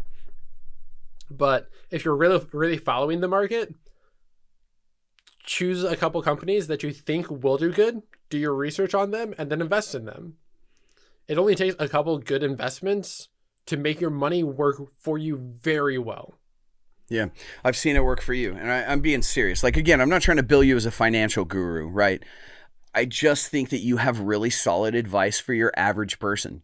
My average person, invest in the S&P 500, invest in S&P 500 ETFs. If you think the U.S. economy is going to keep going, if not Bitcoin. And just Bitcoin, specifically Bitcoin. No other cryptocurrencies. Okay. I was real hot on Dogecoin for a minute, and I just don't jump on anything that feels trendy. And that's the reason I ask if you felt okay with talking about what you invest in, or if you don't want 10,000 people potentially to hear this and go out and invest. And I mean, I'm fine saying what I'm investing in, as long as everyone accepts that it's not legal financial advice. Yeah, none of that here. I mean, what I'm investing in is cannabis, and when cannabis ends up making money, I'm going to throw all of it into Bitcoin. Okay. So what about just buying Bitcoin now? I bought 0 coin, and if I wanted to jump in, would you say take how much you want to spend on coin and just put that into Bitcoin, period? I would say take it, divide it into 20 pieces, and every week put that much money into it. It'll help your cost average, because if Bitcoin's at like a higher peak and drops down, you're not down 20% of your total investment immediately. And if it keeps going up, then at least you hedged your bets against it. Okay. And then your initial investment of 5 or 10%, or however you end up cutting it up, your first 10% will be cheaper than later. So it'll help your cost average. So you should cut it into sizable portions and invest every week on a regular basis. And then I say you should keep investing however much you want to invest every week into sizable portions. And you should also diversify. So if you think the U.S. economy is going to sustain, you should also invest into index funds, world market funds, and all of these other things. Okay. Personally, I'm pessimistic about the U.S. economy, because that's just what I think right now. Well, let me just pose the question, though. I mean, what does life after the U.S. economy collapse look like? Like, I don't quite grasp it. And I'm not saying that it's your job to explain it to me, but I'm asking you as a more educated person than I. That's the whole point of these shows, is like, you know more than I do. Please give it to me. Like, what does it look like? So it kind of depends on how it happens. If we try to go back to a gold standard, your quality of living will just drop. Why? Because we won't be able to be printing the money that we are. The welfare system that we have currently will die because we can't keep printing the money. And here comes the crime, right? Because when people can't eat, they're going to take to the streets. 100%. So it'll be a miserable 20 or 30 years at least. I don't think anybody in modern times is willing to go through that. So does it get forced on us? Yes, it would have to be in order for us to go back to the gold standard. But that's what I'm saying. Like, yeah, people aren't going to get together and go, it'd be really cool if we quit putting plastic in the ocean and went back on the gold standard and then like actually fucking did it. No one will actually do the work, right? Right, but theoretically, that's one of the Libertarian Party's things that they're wanting to be doing. Is part of it is drastically reduce spending. Like, I agree with that. I mean, like, all our money goes to war. Right, so pull out of every single war, put our money back against gold, and then cut 90% of spending here in the States. Okay. Well, let me say this. I talk in broad swaths when I say I hate war, and I hate the fact it's the most profitable thing humanity does on a daily, hour-by-hour 100%. Basis, and that's why we never get out of it. But at the same time, I understand that some wars, in some ways, actually need to be fought. So, I mean, I don't think we get to just pull out of everywhere and just be done with nasty old war. I think to some degree, the intelligence community needs to protect us. We got to have borders, right. Things like that. World War I, World War II had to happen. So did the Civil War. So did the French-American War. So did every single other. You think they had to happen? I so disagree. I feel like it was all financial. I feel like it was straight the fuck up, just morally, Rothschild nonsensery. So morally, I think they had to happen. Why? So, I mean, World War II, genocide is something I disagree with. I don't think war ever has to happen. So why do you think you think they need to happen for the growth of humanity? No. I think that some war is justified whenever certain people come into power, like Hitler. I mean, comparing people to Hitler and comparing all wars to Hitler is two very different things. But But if you can argue that World War II didn't have to happen after Hitler took control and started putting Jews in the concentration camps. see, that's the kicker. The problem is we just need to not let those things happen. See, once again, You can't. the only way that Hitler rose to power was with massive support. Okay, he had a Yes. painting of Henry Ford hanging up in one of his offices. True. Now, I understand you can launch a whole crusade in the name of Jesus, and that ain't Jesus' fault. But we all know that Ford Motor Company, Henry Ford specifically directly had a connection and was selling them oil and supplying Jeeps and putting tires on them. It was real profitable to back Hitler. So once again, we should just not let it happen. It's not that the war had to happen Okay, because of the how do you situation. prevent it?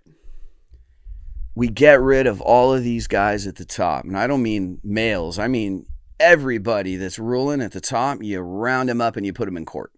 Okay, so It can what be done in a happens to the heartbeat. next people? What do you mean? You act like the next people are going to be better. Well, you have to change the system from the ground up. And I think the Okay, biggest what's problem... the change of the system? The biggest change in the system, in my opinion, after all my research, is exactly what you said earlier. People have to be ruling out of reluctance and obligation, certainly out of qualification. Meaning there's probably a pool of people, since we all got tested if we showed any little bit of brightness at a very early age, right? They know what your IQ is, what percentile in the nation you are. That's what standardized testing's about.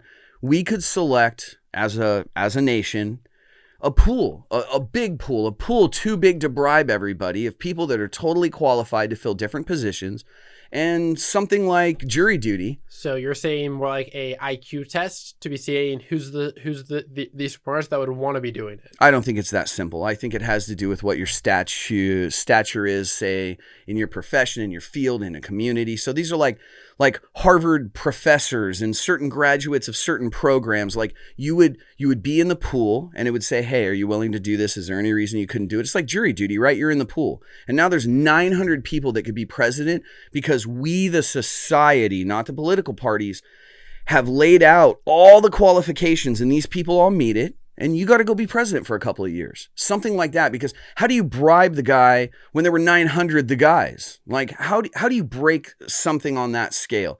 And I'm speaking in real simple terms. I'm speaking fast here. But you get the idea that maybe we shouldn't give all the power to the one saying, give me all the power. It's literally like if you're the coolest guy at the party and you go, I'm the coolest guy at the party, you're immediately not the coolest guy at the party. I can agree with that. So if they're like, hey, give me the gun, give me the nuclear fuel, I should be running it, right, Trump? Like, no matter who's asking, you shouldn't give it to them. Because Okay. leaders, the people you really want leading morally and ethically, wouldn't ask for the helm. Okay, question. So why would Trump run for president? I have no idea. I mean, I would assume for monetary gain. Okay, Trump said probably like half a century ago that the only reason he would ever run for president of the United States is because he thought that the U.S. political system was so bad that he had to. I can understand that if you can operate in that highest of echelons of wealthy people and generate dollars and be successful, that all this shit politically really matters to you. Mm-hmm. I could see a super billionaire with a lot of he roots. also lost over 50% of his net worth while being president. I don't believe those guys ever really lose anything, but okay, sure. I mean, he went from like $3 trillion to less than $2 trillion. Okay, explain the difference to me in real world application between $3 trillion and $1 trillion. Right. You have unlimited money and now you've been bequeathed unlimited security and protection on your life. That's what I really think the office of president is. We're going to let the taxpayers pay millions of dollars to forever 24/7 protect you and your loved ones. Okay, how much is $1 million when you're worth $3 billion? It's not that. Not all those families and not all of their family members are that wealthy. I mean, Trump might be a billionaire. That doesn't mean his Auntie Susan's got money. His right? Auntie Susan isn't getting the Secret Service protection. She is if she's coming to see Uncle Trump. She is if she's in the house. Okay. She is if he's going to visit. Like, you can just understand how they can just wield and throw around a lot of dollars. Cool. Trump can throw away $10 million and live for 30 years, which is lower than, which is much less than I understand what you're saying, and you make a really good point, which is why I say follow the juice, right? They always say follow the money, but power isn't money. I mean, it's a one-way street. I'm just saying Trump could literally pay to protect his entire family for his lifetime plus his grandchildren's lifetime. So there must be something else to it. So follow it. Do you get a bunker on Mars? Is that ludicrous? Do you get one here? Do you get information that there's solar flares coming when everybody else doesn't? What does that kind of money get you? Do I think he needed the office of president to benefit his personal life? Yes. The reason must be unknown. Why, if you had that kind of money, would you go spend your days doing what the president of the United States has to do? Right. The president works an ungodly amount of hours, has an ungodly amount of So if the schedule sucks and you know immediately overnight half the country by default hates you and you're going to lose money doing it, there must be a pretty good reason to go do it. Maybe it was moral obligation because he's the last president in over... He doesn't have any fucking morals. He's the last president in almost 200 years to lose net wealth by becoming the president. Neat. Who cares? Fuck them all. I mean, really, like, what do we care? Like, what's the point here? So, like, are you a Trump supporter? Are you saying, and I'm not bad-mouthing you if you are. I respect everyone's opinion, but I'm saying, so why then? Like, why do we care? So I'm not a Trump supporter by any means. I didn't figure you were. But I am saying that, I mean, I've already said I'm a libertarian party, but I'm saying that the system is so bad that financial reasons are worth becoming president. We need government to be out of finance and out of the market. If there's a reason for billionaires to be becoming part of the market, if there's reasons that Barack Obama wasn't worth over a little over $1 million and is now worth like 20 or 30 million since he left office in 4 years. Well, I mean, that kind of makes sense, though. You write a book, you used to be president. Right. I mean, you deserve to get paid for writing your book. Like, right. But all of these people are becoming president and then becoming rich afterwards. No, that's exactly what I'm saying. You get bequeathed a lot of things when you hold office of president. I think the ruling elite on each side say, hey, man, if we win, because it's certainly a football game, right? If we win, we'll give it to you. And if we win, we'll give it to you. And that's where the financial support comes from. And then these people get like, it's like getting knighted in modern times, right? It's like, you will make a bunch of money on speaking tours and writing books and your family will always be protected. Do you really think a 78-year-old guy should have a nuclear football? Fucking of course none of us think that. No one thinks that. Not one person thinks that. Okay, why did Trump run then? He already had all the money. I don't know why Trump ran. Why do you think Trump ran? I think Trump ran because he thought that the government was bad enough. He thought he was going to fix it? I think he went. Sounds like a lot of footwork for a guy that's already a billionaire. Like, what are you going to do? Make a bunch of money and get your dick sucked? Like, why would he do that? What does he need the money for? He already had unlimited money. Well, I mean, obviously power, but I think it's bigger than that. Well, I mean, you said earlier, everyone who's that rich wants more power. Yeah, no, you're right. I think it's, I want to see my face on a coin, the megalomania. I want a statue. I want to be in history books. I think he was definitely a megalomaniac. Have to agree. Yeah, like I don't support him by any means. I'm just saying that when you're at the point to where people who are going for it for non-financial gains are going for it, that the system is bad. And we have to change the system from the two-party system. I 100% agree with that. How would you change it? What does Libertarian Party say? A tier stacking system where you can vote for multiple different parties. Like you mentioned earlier, and it comes down the line. Right. So I think that's the best way to go about it, is changing the system of voting for people. That way you can vote for people you actually want, even if you don't think it's wasting your vote. Because let's say Trump should have won. Except all of his voters that decided that it wasn't worth voting for him voted for Jo Jorgensen. If all of her votes went towards Trump would have won in all of these swing states. Okay.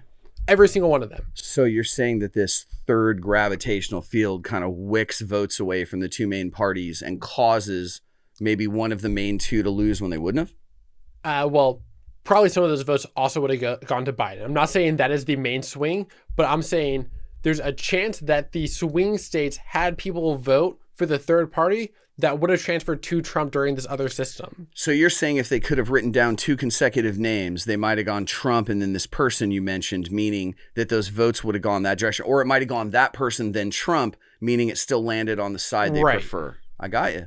Right. So you have these 3 parties, like they're not on a spectrum. It's like a 3-chart graph where you have Republican, Democrat, and Libertarianism. And it's like a X coordinate where you have Libertarianism, Republican, Democrat. So let's say they landed here instead of here.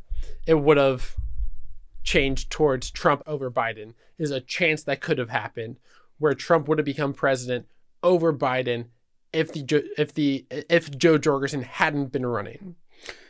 It makes a lot of sense, man. If you think about it, our choices in life really should be like that, right? Like, I really hope I get to be a musician, but if I can't, I'm going to work at a record label.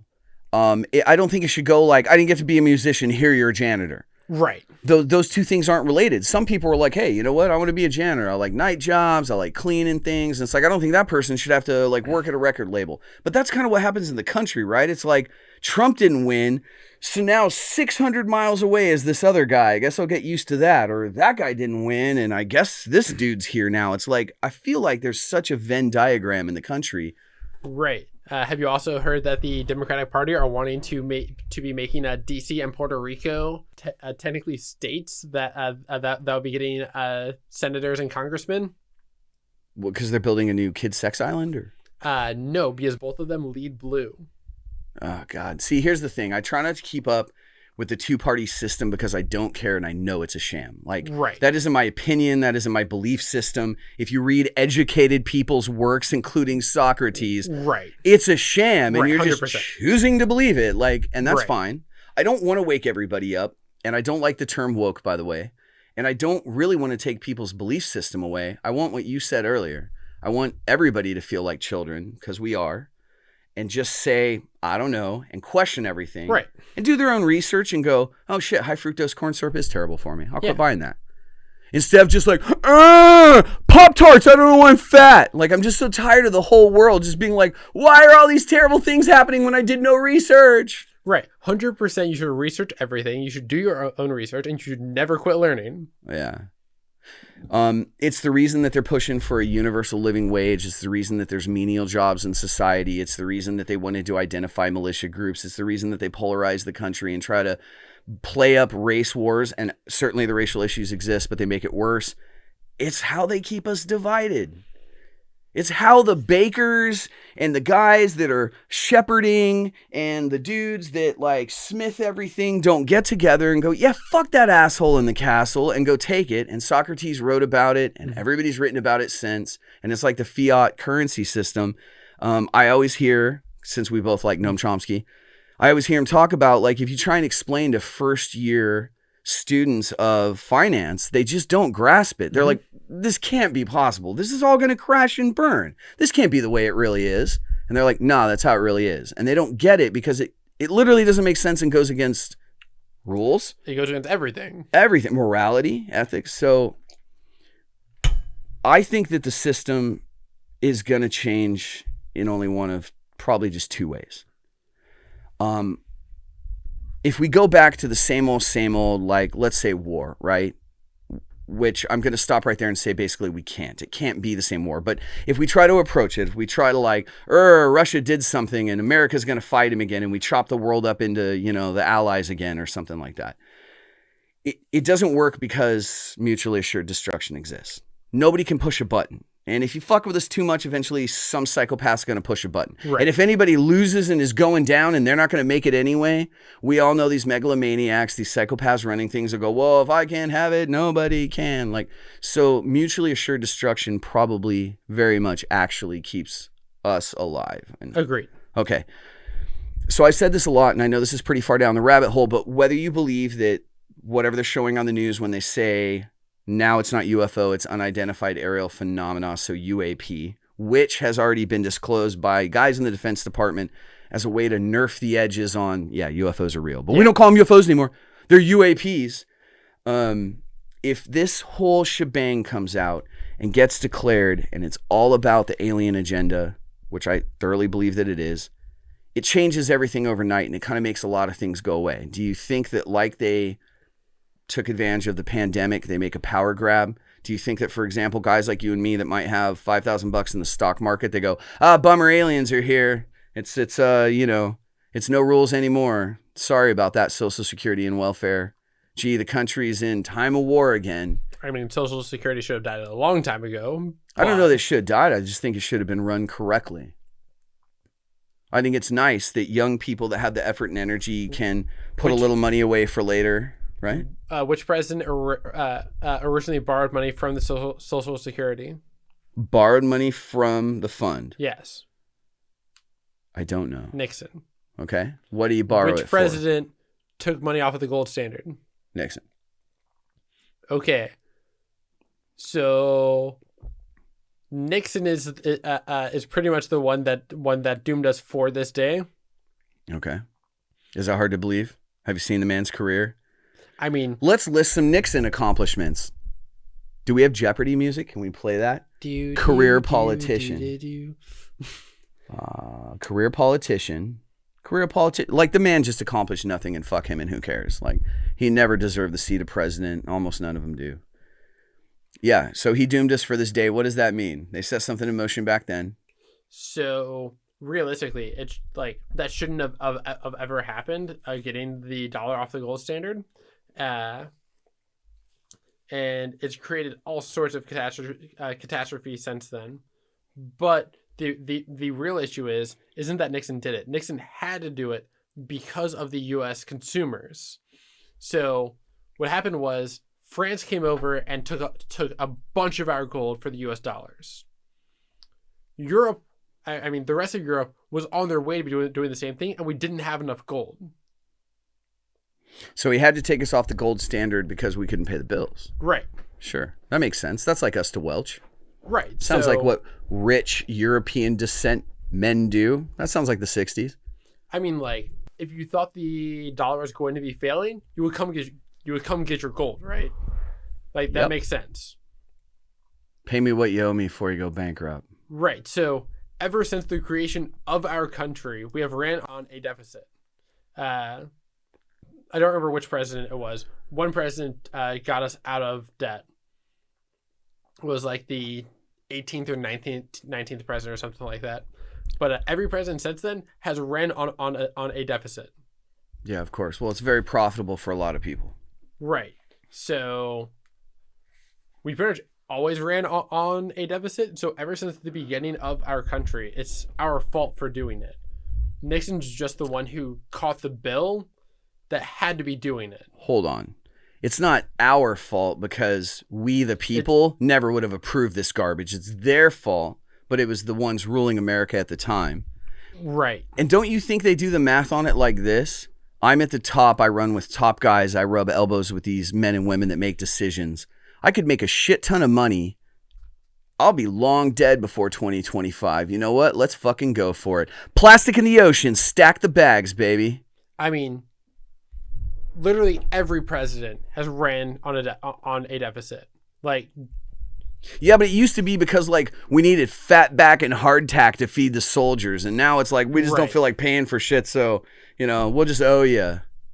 Right. Like, the fact is that I think every global currency will eventually fail, and every global currency has to be backed up against a country with a vast resource of a whatever material they end up going against, which really concerns me about Bitcoin, because no country has enough Bitcoin. Sure. I would like to propose a different paradigm that I think might become reality. Okay. I know you'll find it interesting. This is where you get to judge me as a friend, because this one goes pretty far down the rabbit hole. Okay, I will listen. Not a problem. So here it is in really plain, simple terms. I think that what happens is the whole world has run around and been bad to each other and racked up a lot of debt and a lot of bad feelings. Mm-hmm. And we're to the point where, like what is happening to Israel today, bless their hearts, every one of them, we're a bunch of fucking monkeys firing rockets at each other. And we're going to lose the human race if we don't let go of bombs and witchcraft. We're going to lose the human race if we don't let go of these arcane lies that we keep feeding for different reasons of self-gain If we don't drop bombs in witchcraft, the human race is going to be over with. And so here's what I think is actually playing out. We've racked up all this debt, and whether aliens are real and we're alone in the universe or not, I believe that the reason that this is coming out on the news right now, that aliens might be real, and we saw a few more UFOs, and we saw a grainy video for the first time, and then a better video, and then a better photograph, and then a full color clear 4K photo shot from a cockpit. The reason that this is ramping up is whether it is real or not, they're going to present to us that UFOs are here. And right when the whole world has to go back to war, because we have to go back to war because all of our country's economies are based on it, as sick as that is, when we can't point guns at each other and pull the trigger because of mutually assured destruction, I think last minute, the globalists, who don't make money in just one country and want to rule all of humanity, have all of us unify, and we'll point the guns in the air and we'll fight the aliens, because we can buy all that steel and all that oil or whatever it is, the new batteries. We can spend all of that money, and just like the guys and gals at the top always do, fuck you too, Hillary Clinton, they'll just sap the money out of the people because it's a time of war and you got to do your duty and stars and stripes and buy bonds, and they're just raping the U.S. economy to pay all their friends, to get the kickbacks on the defense contracts. And I think we're going to fight aliens, air quotes. I'm not saying they're real. I'm not saying they're a threat. I'm saying that that's the narrative playing out in front of us. The whole world's in too much debt, and we can't point guns at each other and pull the trigger. So we're going to fire a bunch of bullets in the air. I really think that that's what's happening here. And I'm not making a comment that alien life exists or that religion's bad. What I'm saying is that you're looking at it on the news right now. Suddenly aliens are real? I was a nutbag a year ago. I mean, members of my family wouldn't even just hear me out in a reasonable conversation that, like, yeah, I mean, probably definitely aliens, and here's evidence of it. And it wasn't that I wanted it to be true. I'm just a guy that does research about things. Mm-hmm. You know, I make my own creme brulee, bitches. Like, I own a torch. Like, I just like to know things. And it doesn't make me smart. It makes me scared. And this is what I'm scared of right now, is that literally we have run out, right? Like you're talking about fiat currency. It's all a sham. The government's lying to us and everybody knows it. And now everyone's got 4K video of the shit flying around in the sky in their backyard, so they can't deny it anymore. And I always said this. I don't remember the name of the report that described how they would have to tear down and break society for them to accept whatever the truth is about these visitors or ships, or I'm sorry you have a religious belief, but we're not the center of the universe. Just look through the telescope, right? I don't know what it is that they think is going to happen or what the truth of humanity is.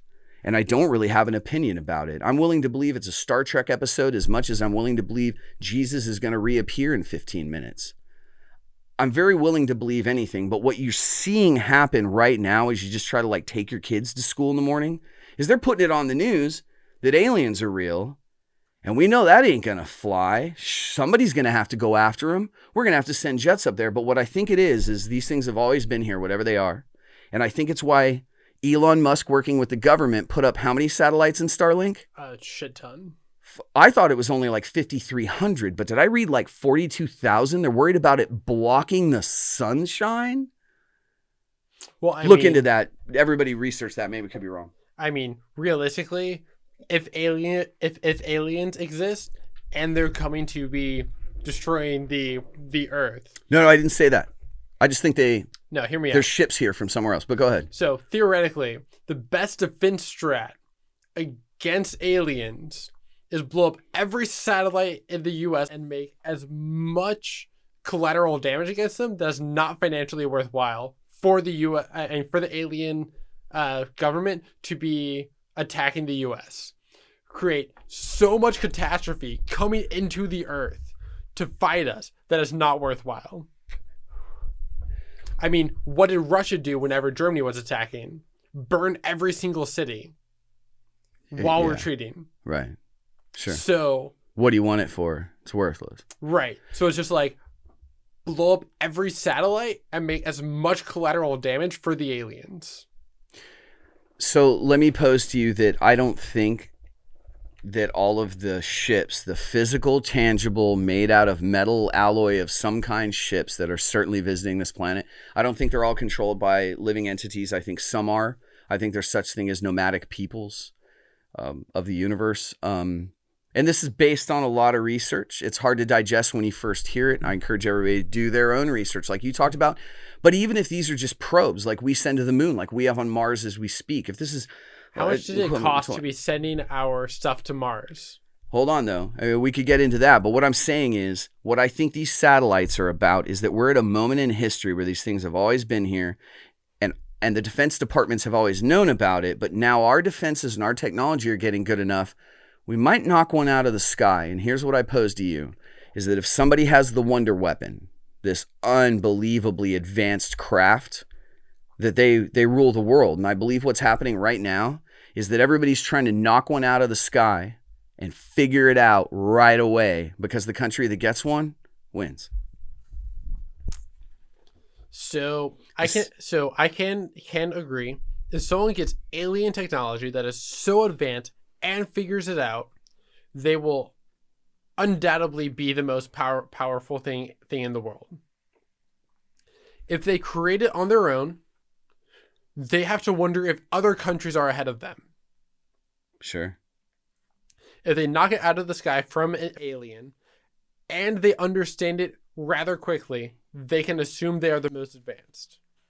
So are you saying we already have these ships, like somebody like a Bob Lazar claims that we have 9, some of them so old they were dug up in archaeological digs? Like, do you think that countries already have them and it's another mutually assured destruction? Are you saying, yeah, we have spaceships, but nobody can use them because we all have one, or you don't know what the other guys can do? Okay, so here's my thought. If you found a alien ship in your backyard, like 20 feet behind you, and the government came and took it from you, and everyone thought you were crazy, you just wouldn't say anything, right? That's real tough, man. That's like a Betty and Barney Hill thing. Right. So yeah, I probably wouldn't say anything. Okay. So right. So well, first off, they say we're monitoring you for the rest of your life. You can't say anything. The minute you do, we'll have people at wherever you are and arrest everyone, and you'll never be heard of again. Okay. I'm going with your premise. I don't believe they're that kind. I believe they just poison you, but go ahead. Fair. Like, or they just kill you, whatever. Let's just go deep into Wonderland. Go ahead. Okay. So theoretically, you'll never be heard of again. They have this technology, and they're not sure if another country got this technology 20 years ago. Okay. Would the government really want to risk that? I think that we have great intelligence on other countries. I don't think there's a chance in hell we didn't know things like 9/11 were going to happen. I think that we allow things to happen strategically. Maybe they want it to happen. Maybe it breaks their hearts and it's a tough decision. But I think that we have great intelligence. We know approximately what other countries are doing, like they know approximately what we are. And I think that this is the nitrous boost, man. I think this is the pedal to the metal. If you get one of these now with today's technology, we're already kind of aware of what their capabilities are, maybe who they are. If we could get our hands on one of those, baby, we're going to own it all. And I truly believe that. I mean, it's just advanced technology. Okay, next question. Why was Japan unaware of us nuking them prior to it happening? I don't know how to answer that question, but go ahead. Okay, so they just were unaware of it. When the first bomb dropped, the president didn't believe it. When the second bomb dropped, he surrendered. Okay. What makes you so sure that we are aware of alien technology of other countries? I have no reason to be what I would call sure of anything like that, of course. Like, I just don't have that depth of knowledge. I shouldn't even be commenting on it because all I can do is kind of guess from the stands, right? Right. So, but hold on. Don't you think if somebody had a weapon of that caliber, they would have tried by now? They would have just tried it. They would have assumed it could beat anybody. How long Hitler tried? How long were we waiting before dropping nuclear bombs? I don't know. 3 years. That's fair, but we were a pretty moral country at the time, I would argue. Like, there were a lot more salt of the earth in church on Sunday. We share similar values. Whatever those people were, there was a community in the country and a level of ethics I don't believe exists today. I believe if today a ruler of any nation of merit had a spaceship, they'd be trying to blow everybody else up. And I think Hitler's proof of that. I think Caesar, Augustus, any of the Caesars were proof of that. I think all these men that war against the world, like Alexander the Great, Even the Huns, everybody is proof of that. Like, you think if back in the day the Moors had a spaceship, they wouldn't have tried to rape the whole planet? 100% they would have. You know what I mean? Like, this is just happening. I mean, that's whenever, like, people were, like, discovering metals. Like, 100% if you had a spaceship and people were discovering metals, you would take over the world. Now, if you had something so advanced that our weapons and military defense were unquestionably outdoubted, you take over the world. Yeah, absolutely. I mean, like, if you're fighting cavemen with guns, you take over the world. I don't think that whatever these entities visiting us have any reason to interact with us in that way. And I've had it proposed to me in some really interesting, air quotes, believable scenarios lately. I mean, that's part of the Fermi paradox. Because part of the Fermi paradox is that we're not advanced enough to be worthwhile. Yeah, I mean, what are they going to gain from talking to us? One of the ways Absolutely I've heard nothing. it explained that was great was like, you know, you're on a vacation somewhere. You have a set of goals. There's this waterfall you want to go hike and this beach you want to go kayak on. You drive by and you see the local fauna and you're like, oh, that's cool. Cows. I just heard my buddy visiting out here from LA yesterday go, oh, yeah, cow on the side of the road. You don't stop and have a conversation with it. Mm-hmm. We've all heard the anthill analogy. You'd have to be cruel to just stop and stomp on us. But I find it really interesting that Israel, according to the Bible, which I don't subscribe to for truth, but feels it contains a lot of, it feels like, to paraphrase, that Israel is, I think Don Stewart calls it the minute hand of Bible prophecy. Whatever's happening there means things are close.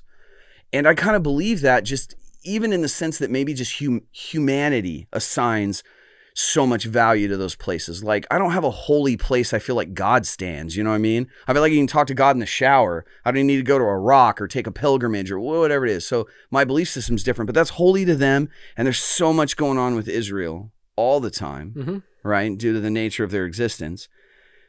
But you can't help but look at some of the Bible prophecy and realize, like, this has kind of been fulfilled. Not that Jesus rode in on a donkey. I could have written it because I read the Old Testament kind of stuff. But I mean, like, calling that Israel would become a nation again. So now you've got Israel under fire, super hot, and the Gog and the Magog stuff from Revelation all kind of seems to be a fit. Like, it really does feel a little different now than it used to, right? Yeah. In terms of like biblical prophecy and the way people believe. But I don't know that it's going to be a reason, like we were kind of talking about people uniting. I don't know that it's going to ever be a reason to unite. I think it's always going to divide us. Right? So if the religion's dividing us and the war and weapons is dividing us, we're obviously divided into countries and we have no way to travel away from this planet. Not in bulk. We couldn't take the human race somewhere. We couldn't take a large majority of us somewhere. We couldn't even really take enough people to be dangerous in too many places, right? Short of a nuclear bomb. I don't know that whatever these entities are care. I've also heard it proposed that maybe they travel at close to the speed of light and they're nomadic. So whenever they arrive someplace, they could be there for what seems like a long time to us, and they're refueling and exploring and collecting data, and they just move on. They had no reason to talk to anybody, right? But the head of Israel, pardon me, because I get on tangents, the head, I think he was described as the head of the Israeli space program for something like many years, and this is what's all over the news.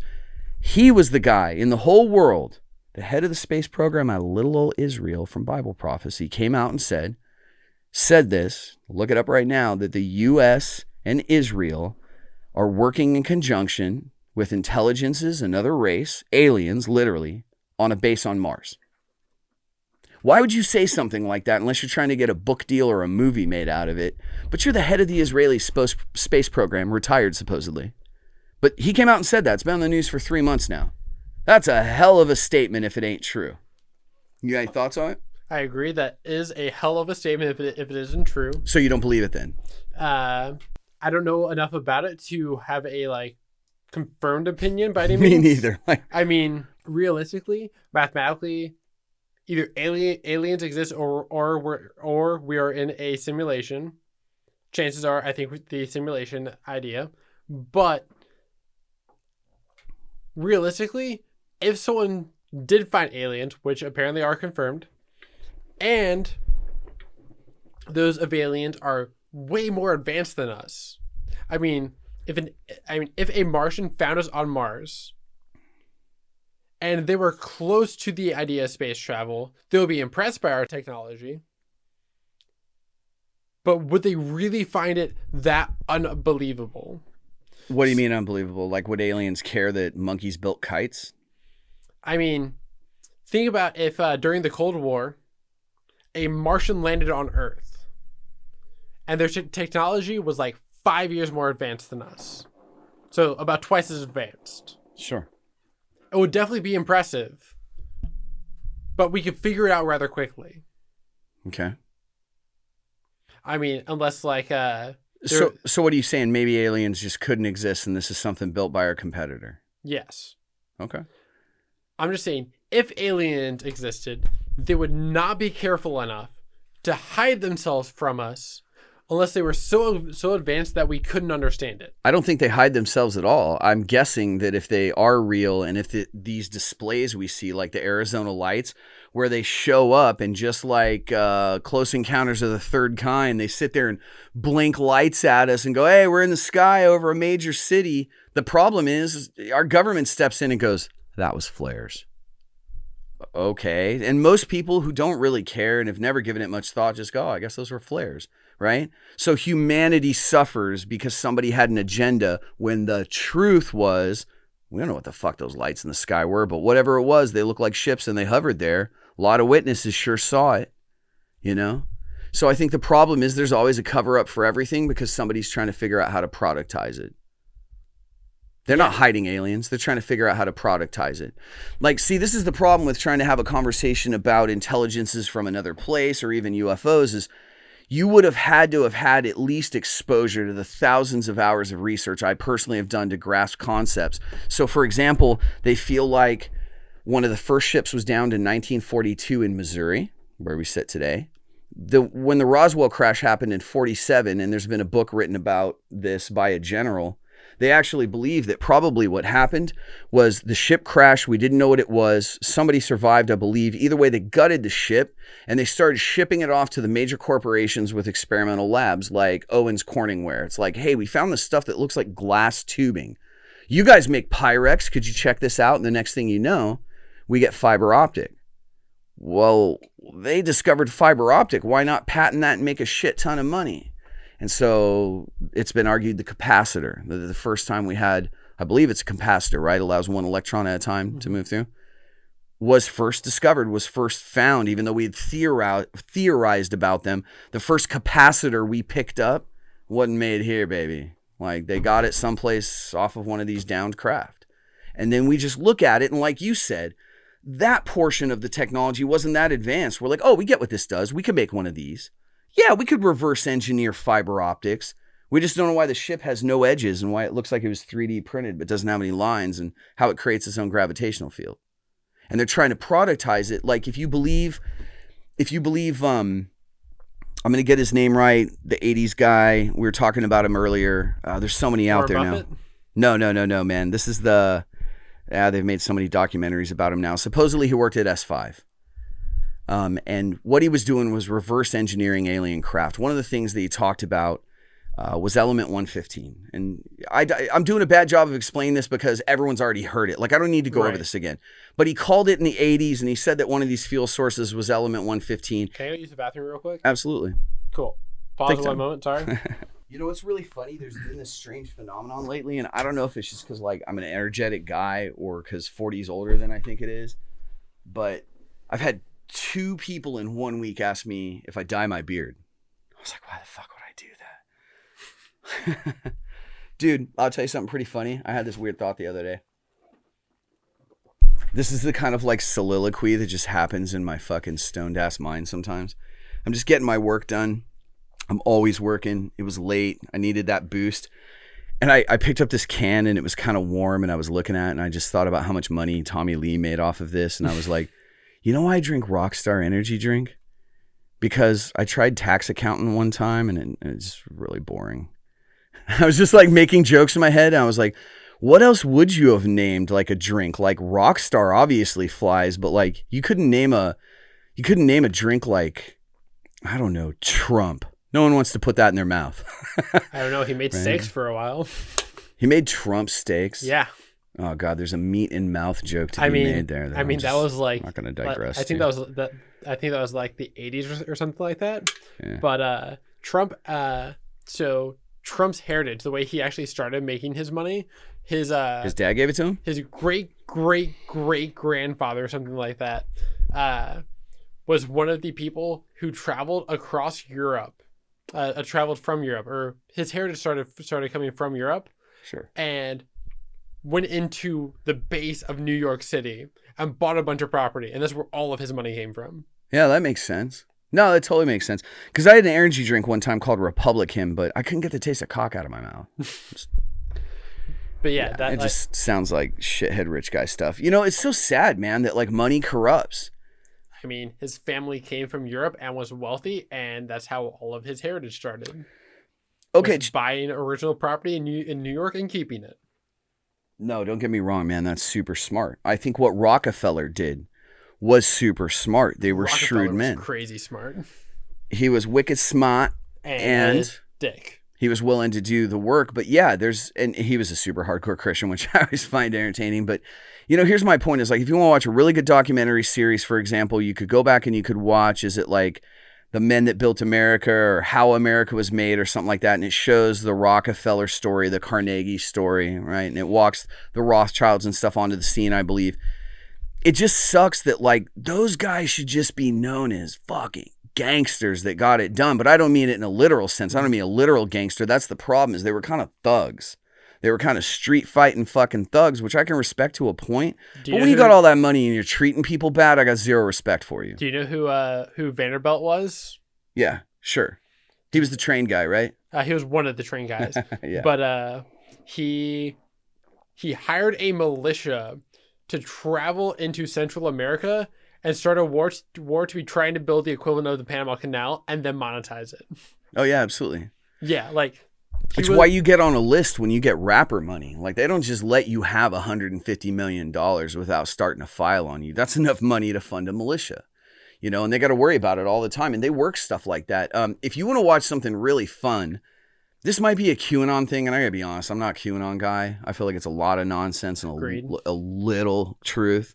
And there's just enough truth. What did you say earlier? They slipped that A-rated what in there? That bond? A AAA rated bond into a bad mortgage. Yeah, like all of QAnon has like a few A-rated bonds. You're like, oh shit, that's facts. And so people are willing to believe all the rest of the hysterical garbage and nonsense. That whole belief structure is just a dumpster fire. But anyways, QAnon aside, I think that if you look at those guys and the way that they made their money, taking the good portions of it, just how they were shrewd and worked a system in a time that you kind of had to be a street fighter, that you kind of had to be a scrapper to make it, and then had enough money to like Rockefeller loan the government money. That was JP Morgan. It was Morgan. I apologize. Of course, he was the banker. But here's my point is like, it sucks that turns into your great grandkid is a pudgy orange screwball named Donald Trump. And it's like, you just smeared the whole thing, you know? So JP Morgan, so like S&P 500 is the 502 in the New York Stock Exchange, right? Okay. JP Morgan, John Pierpont Morgan, like the actual person, created 3 of those companies. That's gangster. Right. That's dope as shit. He created actual JP Morgan, the Chase Bank, and then I can't remember what the third company was. It's the smallest of the. It's probably like a nose reduction surgery company, something like that. Yeah, who knows? If you've seen the Morgans. But I mean, like. Also, I hate them. That's pretty badass, right? No, it's super bad. And that was my whole point. Was like, if you look at some of the deals that Rockefeller made, they were inspired deals. They were moments of true genius. I mean, JP Morgan's original deal to be making his initial money was he bought guns from the government after the Civil War. Mm-hmm. Theoretically, well, I mean, not after the Civil War, during the Civil War, remanufacture them to be holding the right caliber of shells that didn't end up fitting the guns. When the guns were shot, ended up exploding in soldiers' faces. Mm-hmm. So he didn't actually fix the guns. Right. Which someone, a part of the chain, just didn't do what they were supposed to do. Right. Sure. So he bought the guns, sold them to someone else, who sold them back for almost the same money. Okay. And he then sold them to the government. He And bought people- them from the government and sold them from the government for a very large markup, and that's how he made the majority of his initial money Interesting. to become one of the world's richest men ever. Okay, so here's my point. If you can start as an average person with no exceptional means of wealth and grow to that, I say kudos for your story. I'm just tired of everybody stepping on a lot of people to get there. And then even that, I could say, man, I mean, you were so busy. You were in that hot-blooded moment of trying to rush to the top, right? It was that feeding frenzy, that blood in the water. You just got to get your career soaring. I could even forgive them for some of the stuff they did on their way to the top. But then they get there and they just treat people terribly and then worse and then for a great duration. And then at the end of their life, they either get God or ethics or morality or just clarity. And they're like, oh, fuck, I'm a shitbag and everyone hates me. I better get some libraries named after me. So 75 years from now, they'll just say JP Morgan Chase Bank. And it's like, JP Morgan also had money whenever the U.S. government ran out of money and funded them during wars. He's the entire inspiration for the Federal Reserve. He did more charity work than what the entire United States government has ever done. He has done he did a lot of good things to the U.S., but he also did a lot of crummy things to be getting there, be doing it. This is organized religion all over for me, right? You can feed people, hand out warm blankets, and accelerate, if not introduce the idea of hope. You can do all those things without damning people and making them feel awful. So it's like, that's great if JPMorganChaseBank.com #@ like, that's great if they did a bunch of cool shit for people. Think about everyone they stepped on and what they did to the economy and the American people to get there. So fuck your warm blankets, like fuck your charity after the fact, fuck your bowls of soup, we got to join a cult. People could just do good for sake of doing good because it feels nice and it helps folk. And that doesn't happen. We don't witness that until we get like one soul so good that we all know the names Mother Teresa and Gandhi. Have you ever heard of a guy named Jakob Fugger? No, good guy or bad guy? I would say one of the best guys ever. Okay, hit me. So of the 5 to 6 people adjusted for inflation throughout history, he's one of the 5 or 6 who have became a trillionaire. How many hours did it take his caravan to go by? Never did that. I'm just kidding. Go ahead. He was a banker. I believe you. He was a European who he had a adjusted net income at his death of about like $3-something trillion. Okay. Like one of the richest guys ever. I think he's like third or fourth in the line. Okay. It's like Musa of Mali, Genghis Khan, Julius Caesar, then Jakob Fugger. Okay. So he's one of those you haven't heard of before. Sure. So he created a civilization in Central Europe called the Fuggerites. And as long as you are a Catholic who So you got to join a cult. Fair. So as long as you're a Catholic who's in need, your rent and utilities all included, 38 cents a month. You just proved my point. If that guy had said, humans, turn in the accurate paperwork to prove that you just need a place to sleep and I'll take care of you, he would have been like the greatest guy to live, right? He would have been on that list. One of them. Okay, cool. If you join our cult, and I don't care what comes after the next 3 dots, right? Like, I'm so tired of it being exceptionalism. I mean, he was extremely religious and was part of the Catholic religion, which is why that's the way it is. They consider you exceptional if you believe what they believe. I mean, this system just exists with humans, right? It's Tom Cruise all the way, right? I mean, he also got most of his funds because he was Catholic. It was Mongolia where he got most of his money from the royalty of Mongolia by funding their silver mines and all sorts of shit.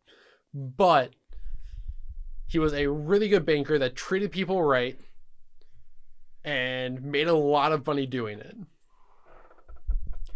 So, the topic of conversation today is essentially money. Let me ask you a question. Do you think that if you have your money tied up in what you've got it tied up in, and any major announcement of significance comes out, we're going into another war, right? So it starts as a Cold War. Everybody starts climbing up. If war goes up, my profile goes down a lot because no one's going to care about cannabis whenever war is the main topic. I completely, wholeheartedly disagree with that. It'd be like the only thing people that like cannabis would care about. It's the only thing people that like cannabis care about. Doesn't mean they're growing it. I mean, it doesn't mean that it ends up becoming a major factor in the war. Sure. I mean, no, cannabis is just incredibly important to the creative process I'm learning, and I take it very seriously. Actually, if you just press the button on the front of that microphone, it'll get you high. I'm just fucking with you. Just any of my mics, just both buttons, just get you elevated, bro. Which one I'll press it? Well, it depends. This is an indica and this is a sativa. So if you like a hybrid, just squeeze both. That's nice. That's nice. Another interesting thing. You know about the gas pipeline that has shut down, right? Yeah. What computer program is that ran on? ColecoVision? Have you ever heard of Cobalt? Oh my God. That's what it's ran on. It's run on Cobalt? It's ran on Cobalt. You know how it got hacked? One of the guys had an Etch-a-Sketch in the break room. Probably. He taped a USB cable to it and just hacked the entire system. Cool. The entire US banking system ran on Cobalt. Yikes. What's happening? No offense to the development team of Cobalt, but fuck. Yeah, that's what the entire banking system for the entire United States government is ran on, is Cobalt. They're like, how did you hack that? And he's like, I just brought Post-it notes and whiteout, dog. I just got in there. I mean, it's kind of like how driving a manual is security for your car, because most people don't know how to drive manual. Yeah. Coded in Cobalt. No one knows how to code in Cobalt. And everyone who does, they were literally trying to bring people out of retirement to be fixing this. Damn. Yeah, no one knows how to work in Cobalt. They were like, what are we going to do? And somebody's like, call Pelosi. She learned how to code it in her 20s. Right. That's what the entire almost the entire United States gas line is coded on. It's Cobalt. God damn. Same with the financial system, and no one can undo it because it's so fucking complex now and still coded in Cobalt. Jesus. Like what do you liken Cobalt to in modern terms? What would you make it equivalent to? Fire? Like it's like that iPod that Microsoft tried to put out. What was it called? Like a Zune or something? Yeah, whatever. It's like that, right? It's like you knew it existed, but you didn't know that our nuclear launch capabilities were based on it, kind of thing, right? Okay. MP3 player is probably a better explanation. Yeah, it was an MP3 player. What was it called? It's like a MP3 player compared to Spotify or YouTube Music or whatever. Damn, bro, that's sad. Right, you had to take a CD, put it into your computer, copy it onto your computer, put the MP3 player connected to your computer, and copy them over and take 3 hours. They hacked it because they had like a big ass punch card and a 5 1/4 floppy. Do you know the easiest way to be actually stealing information from people? Take a USB drive and throw it out your car window. What? Yeah, so people will take it, plug it in, and try to figure out what information's on it, and they'll plug it into their computer. Are you being serious? Yeah, that's like if you were a hacker, this is the way you would address it. You would just put some kind of Trojan horse on USBs and drop them places. Yeah, throw it out in the middle of New York City or Chicago or Los Angeles or wherever. And somebody goes, score, free USB. Yep, plugs it in, tries to see what's on it, and you are into their computer. Damn. Are you a hacker? No. Are you running any scams currently? Currently not. What's up with all these USB drives? Dog? I'm just playing. But yeah, like that's actually how most hackers get into computers. And it's even better whenever people take it into their job and plug it into those computers, because then you're on their entire network. Shit. So you think that in this pipeline, somebody took that and put it in their easy bake oven? Yeah, pretty much. This is what it cooked up. Yeah, that's easy. Like that's the easiest explanation for it. Dude, that's so sad that like the price of gas is higher at the pump right now because somebody could have done some janky tactic like that and pulled it off. That's 100%. Yeah, 100% makes sense, right? I mean, over 95% of computer hacks come from social engineering, which includes things like that, or calling the company and acting like you're someone else. Yeah. So it's funny because it's just always hard as a guy that defines himself as a seeker, a truther, a person just looking for absolutes. You occasionally just have to figure into the equation humans just fucking up. Yeah. Because we all make like dumbass mistakes. Here's my favorite news story I've heard lately. Was apparently like an Uber Eats driver, and I'm not being specific, but as an example, like a food delivery guy showed up to what is actually one of our nuclear missile silos and like came in the front door to be like, I got your food. And then laughed because it's like literally a nuclear launch capable facility somewhere in the center of the United States. And somehow it got out that like these guys just had the door kicked open. It was like, nobody ever shows up. You know? Yeah. That's a real life story. That was on the news. I'm pretty sure Trevor Noah made fun of that one, but I could have that wrong. Either way, I'm making fun of it now because come the fuck on. Really? You just like, you got the screen door open? The fuck? Do you know who Oppenheimer is? Of course. Okay. You could still get food delivered there. What? Yeah. No way. Yeah. I am become Uber Eats. The Bhagavad Gita. I mean, it was only like 20 or 30 minutes out of like major cities. Right. You still get food delivered up there? Yeah. Yowza.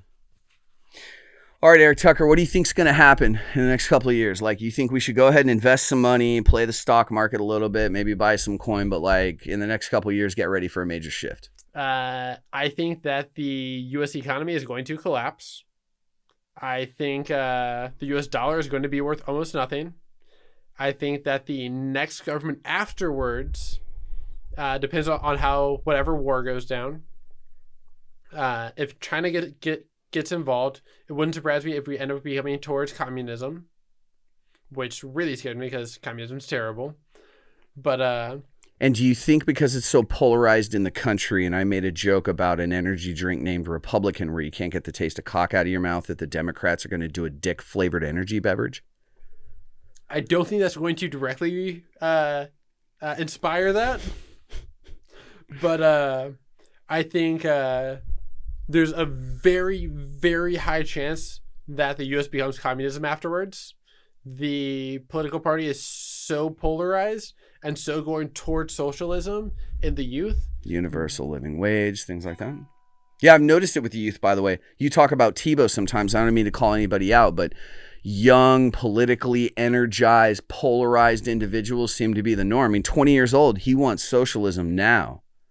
Interesting, right? Right. Like it's really interesting because I hate talking about one specific person, but... Well, don't then, but just the politically charged youth. No, I mean him specifically. Okay. He makes so much money off of capitalism, being like magic and stuff like that.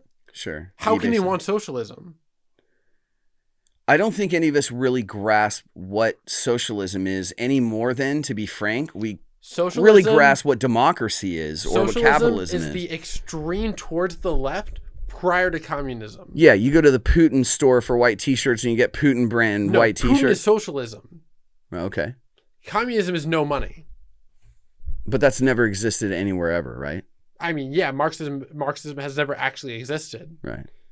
So Putin is the extreme of socialism so far. They still have money. Sure. Communism is everyone gets what they need no matter what. No one is rich. No one exceeds what they need. Theoretically, a doctor who is single lives in a pretty much studio apartment, and a 7-member family who doesn't work gets the housing that they need. That is communism. Interesting. Communism is absolutely terrible. Incentivize everyone not to work.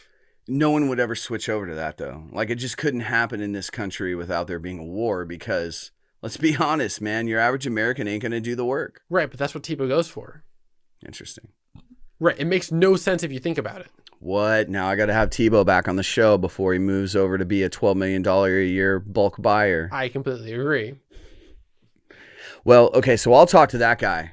We'll get him worked out. But I don't think anybody really comprehends what actual socialism is, what actual anything is, because one, we don't see democracy, and this is probably, unfortunately, a sort of a bastardized version of it, or maybe the purest form, how it was always intended by the elite, like Socrates when they wrote it down. I don't know.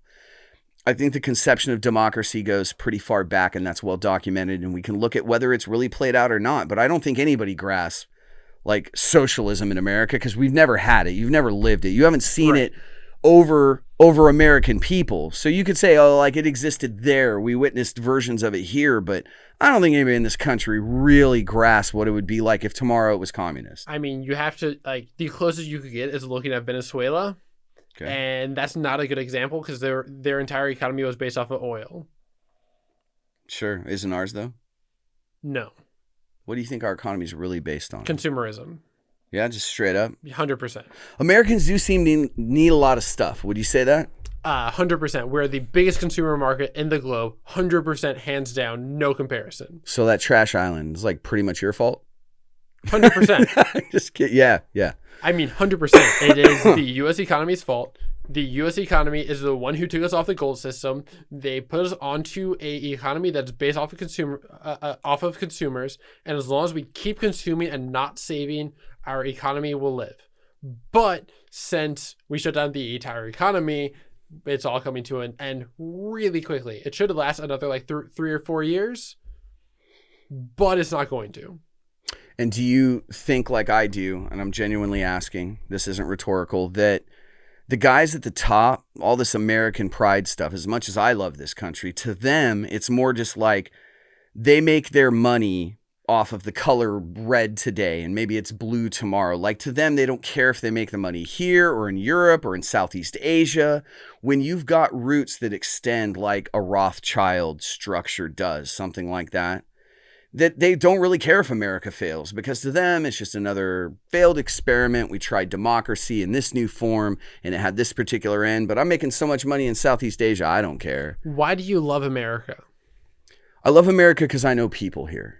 Okay, now I'm sure if I lived in Britain, I would love Britain. I'm sure if I lived in England, I would love England. And I'm sure that no matter where I lived, I would love it because you find people that make sense to you. You form friendships. Okay, so you love your local community. Absolutely. And I've traveled quite a bit. Okay, I mean, so you don't love America. You love your local community. And wherever you live, you find decent people that you like associating with. That's right. And I think that's most people, meaning it doesn't really matter where we live. Like, there are some people that if they moved a mile away wouldn't be American, they'd be Canadian. I don't think that changes who they are as people. I don't think they need stars and stripes or banners and flags pumped up their ass. Like, we're just humans and someone else draws borders. And I understand why they exist. It's not a problem with me. But yeah, I don't necessarily love America as a whole, because what would I be saying I love? Like, I don't have any association to Chicago. And I've been in some pretty bad neighborhoods in Chicago I can tell you I don't love. So yeah, I understand your point. I probably don't love all of America because how could you? Right. So what was your point, though? What is it you think I love? Or do you think I've been indoctrinated? Is that what you're saying? I mean, I think that no one should love the entire United States. That's fair. No one should love their entire country that they believe in, because as soon as you do, you are leading towards fascism. Sure. And I think fascism's bad. I think pretty much every single political agenda is bad, and we need to be leading more towards capitalism. Yeah. So you can buy things, right? Sure. You work, you make money. That makes sense. People work, they make money. If people don't work and make money, that devalues your money. Mm-hmm. So you work 1 hour, you make like $30, however much? Sure. X amount of money. The government is currently giving 15 or let's just say like $15 an hour to people to not work. Okay. So if you work for $30 an hour and they don't work for $15 an hour, you each get $17.50 per hour, adjusted for inflation. Okay. Why is that fair to you whenever you're working and they're not? It's not, but the people are ready to go pull Cersei Lannister the fuck out of the tower because all her irrational nonsense is affecting everybody, and we're all fucking sick of it, and we're ready to just pull them out of the fucking places they hide and try them in courts. I mean, some people would like to do other things, but I just want to see them tried under our laws and go to our jails, because that's what you deserve under our laws. You're not above it. You're not different than us. You just have more money, and you probably got it in dirty ways. So last time something like that happened was probably the French Revolution with the guillotine. And I'm not a guillotine kind of guy. See, the problem is, it's just like Captain America. It's just like every iconic good guy in a movie. You can't become them and still judge them. And you can't cross the same lines they did, or you threw the first stone. So what we have to do is take these murdering, raping, pedophilistic, lying, sociopathic, megalomaniac assholes, and we got to just make them play by the rules. So now you're going to jail, is really what it comes down to. Not white collar bullshit ass jail. Guess what? You played a game, you lost, you're in Gen Pop, motherfucker. And I've never been in jail, I've never been in prison, so I'm not commenting like I know anything about that world, but the rules are the rules, and they're always above it. And why do we have terms like white collar prisons and white collar crimes? You mean my grandfather lost his entire life savings, but like you're gonna do a nickel watching Netflix? I think it's fucking garbage. I think if you want to swim with the sharks and take my money, you better be ready to fight some real-blooded vatos. I mean, you better be ready to do that yard time. I mean, I completely agree. If you are in finance and you do white-collar crimes, you don't deserve a bailout. See you at the lunch bench, motherfucker. I mean, if you have $10 billion and you leverage your $10 billion into $50 billion and you lose $30 billion of it, you're down $20 billion. Either find a way to be making up for it or do time for it. Look, man, I would love to have $20 billion. I could help a lot of people. Or I could buy an island and shoot myself in the face. It doesn't matter. I'd love to have it. Everybody would. And I'm sure there's people that deserve that much money. I don't know what I would do with $20 billion. But... I don't care anything about having that kind of ludicrous money. My point is that I just don't think we have to keep allowing a system that lets so many get stepped on and all their dignity taken away, so that a few people can have an outrageous amount they're frankly never going to use. Yeah. So I don't want to see anybody harmed. I'm not a violence guy. I'm cool with marches in the street, but we all know what they turn into. And so maybe get a grasp on that, guys, get that reined in. But for the most part, I'm glad that people will organize and that they will march in the streets. I'm afraid that because it's human nature, this is all going to come down to violence, when that just really isn't the answer. I mean, I think it's the only solution. It traditionally always has been. I think that's what's holding us back. So what do you think is a solution besides violence at this point? Like, I think it's literally what I said. I think, first of all, some standards need to change. For example, I'm not commenting on our police force. I'm not qualified to, and I'm not commenting on our military force. How about only economical? Getting there. Right. I don't think that you should be able to walk around in society, okay, carrying a gun with permission to use it. That's different than concealed carry. That's different than I have this in case I need it to protect myself. If you're going to have it on your hip and have the right to use it, and by default, you're probably going to be okay if this goes south because you're the guy in the situation that had this kind of permission. If you're going to be that and you're policing other humans with a weapon, I think you should have to pass a psychological evaluation. And I think if you're going to control people's money, which money is just options, and options is dignity, and dignity is your whole soul sometimes. If you're going to control people's dignity, you should have to pass the same evaluation as a person with a gun. I don't think that our leaders should be allowed to be leaders because they're popular or have money, even if they were qualified at that point. If it turns out you're maybe touching really young kids, or you couldn't pass this psych eval because turns out it's just real easy to prove you're a sociopath, then maybe the rest of us go, pass on that one. Maybe not let that person lead. So I think psychological evaluations would have a lot to do with it. And that alone would change the whole system, because it's like, wow, this psychopath wants to drop bombs on people his first 30 days in office and wants a statue with his name on it. I think all of us would go, not that one, right? Like, that's what I would say. So first of all, this can't be about money or a political system or payoffs of any way or promises later. You got to pass the psych eval. I mean, the psych eval wouldn't be needed if the Libertarian Party wasn't in control. Why is that? There'd still be police, wouldn't there? There would be police. But, psych eval. But it will be funded by local government instead of federal government. So there'd be no federal police. Yeah, I don't really understand a federal government. Like, I can understand federal guidelines. You know, somebody's got to be the country. But, like, I don't think somebody from that far away should be able to tell me what's good for me in my community. So that's part of the Libertarian Party is the federal government would protect the property rights and liberty of each individual citizen and nothing else. Okay. Local government would do policing. Local government would do regulations for whatever. Local government would do all of these things. And local government is way better at saying what the average person in this county wants to be doing. Yeah. Boots on the ground. Right. Like, they actually have a stance here because they live here. Yeah. Does someone in Washington, D.C. know what needs to happen here? I say this all the time, man, and I keep picking on Trump when it could be any of them, that you have these fanatics, like the Trump train garbage. Whoever you are as a human, you were just going to be on the something train. Yeah. Donald Trump has not come to your house, shaken your hand. You're not friends. You don't know Joe Biden. These people wouldn't spit on you. They're probably scared of you. You look weird and dirty and poor and gross to them because that's how they think of us.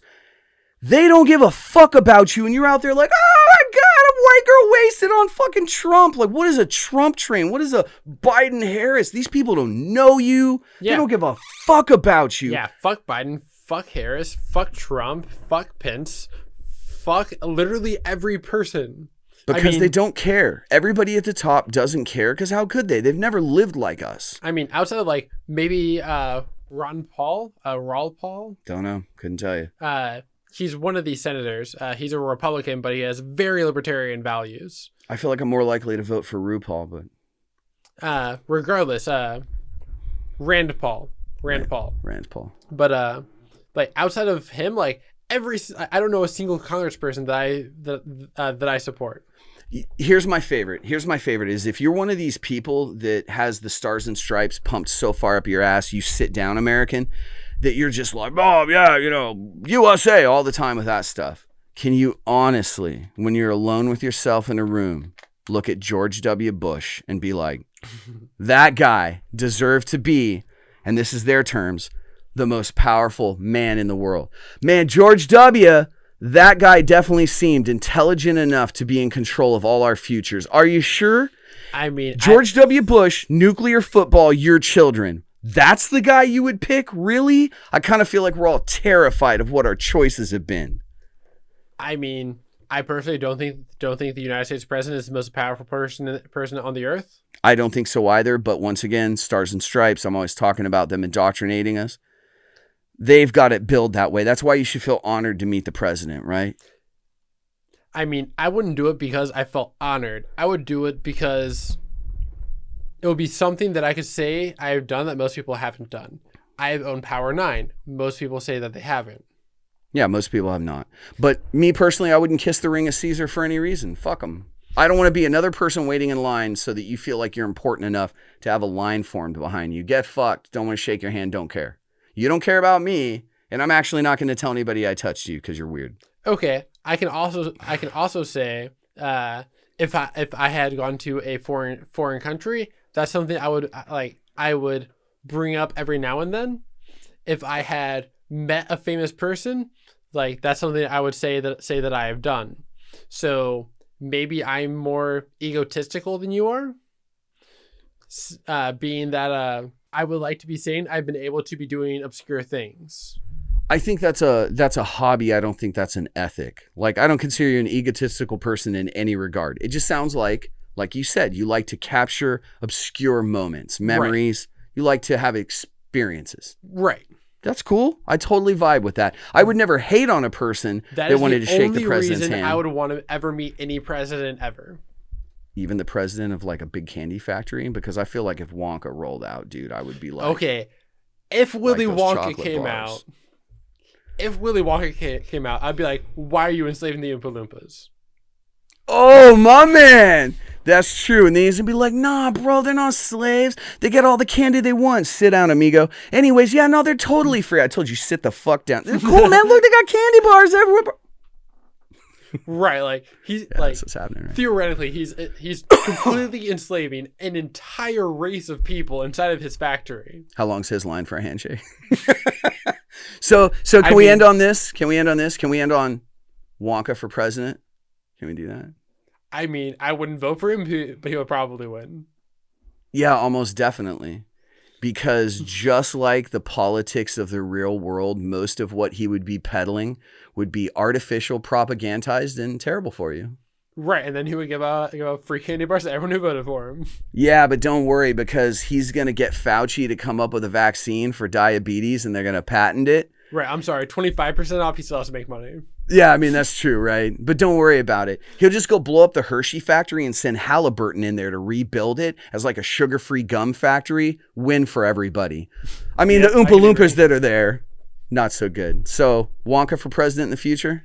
I wouldn't vote for him, but I know he would win. What are you talking about? It would make like the most sense of any president we've ever had. Like when he plays a flute and it's all nonsense, we're like, oh, that's from the movie. Yep, that's a good ending point. So before we go, man, because I know you're telling me a little bit, if people want to do their own research and they want to buy their own coin, do you recommend a particular platform to buy coin on? I don't have one specifically. Okay. Never give out your a crypto key. There are websites where you will get a crypto key that is a safe website. There are also websites that if you give them your crypto key, they will give you like $5 of free crypto. That is pretty much the least safe thing you can ever do for any investment. You just sold your email to a telemarketer. 100%. Okay. So good to know. Make sure you do your research. I know things like Coinbase are very heavily advertised as a safe spot to be buying crypto. You're still giving out your crypto key to people. Sure. I can't think of a website off the top of my head because it was suggested to me that if you want to buy coin to use abra.com on your phone, it's an app. Is that cool with you? Does that sound solid? I've heard of that one. I've not done research on it. You should do research before buying. Sure. And do you think that the stock price on something like, graphic design energy drink has gone up since I talked about it on this show and no one's heard it yet? 100%. It's always gone up. Climbing. Stonks only go up. Climbing as we speak now, right? I mean, if it's not up 80%, it's up 90%. I mean, Republican energy drink, dude, gets you some cock taste in your mouth. Definitely. We're going to have a Trump train edition come out. The can is half empty when you open it, and when you go to drink the other half, it just whines and complains. You don't actually get anything. Yeah, it's really bad for your energy level, but the entertainment value is incredible. I mean, I would buy one of those just for the story of attempting to drink one. True story. So, all right, man, I was going to try and do a little Abra on my phone, and I was going to do some Robinhood to make a couple of trades. Does that one sound okay with you? Can I buy some stocks on Robinhood? I would never recommend a Robinhood to anyone. Okay. Robinhood kind of has this tendency to halt trades whenever trades are good. Interesting. They don't play by the rules either, huh? Yeah, Robinhood is a great app to be learning how to be doing option trading on. So if you're wanting to learn into getting into the market of speculating on markets and things like that, it is the only free app that lets you do free option trading. Okay, that's great to know. It still has a purpose. Cool. It is not something to be trading meme stocks on because they will always halt trading whenever it is best for their subsidiaries. Right. So if you've already seen a meme about it, this isn't an original thought. You're not clever by buying this stock, and maybe stay away from Robinhood if you're going to be that late in the game. Yep, pretty much. Okay. Fair advice. Because you'll buy GameStop at 350, it'll hit 420 on the whole trading, and then it'll drop down to $40. Cool. Are you a person that likes to be reached socially? Do you want to tell people, about your Facebook, your social media? Oh my goodness, I forgot that I share that with you. I don't currently have a Facebook. You have none either? Nope. 2 humans in one room with no Facebook. Well, I mean, boom, rest of the world. I have my personal Facebook. I have like 50 people on there. Sure. I have none. I have 0. I literally don't have one. I had him spit out the records. It's all canceled. There's no Brandon Barnett on Facebook. Oh, cool. That's me. So I was friends with you prior to you canceling it, and I'm no longer friends with you. One less friend. You're at 49, bruh. Winning. So, all right, man, if the aliens don't land, if it doesn't all blow up in our face, if there's still U.S. economy, you want to come back and we'll go over how accurate we were in some of our suggestions? I mean, I'll hopefully see you before that, but... Hopefully, definitely. Eric Tucker, thanks a lot for doing Cardo Vodcast. And I never do an outro on the show, but I'm supposed to tell people that if you want to leave comments, all the social media for all the shows is managed.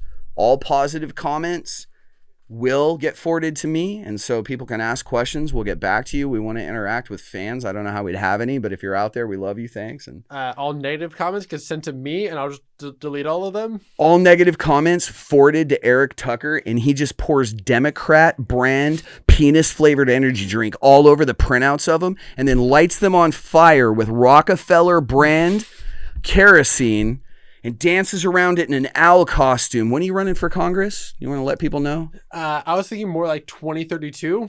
That way they forget about this. Cool. But you want to go to Bohemian Grove right now? I'm down. All right, let's go.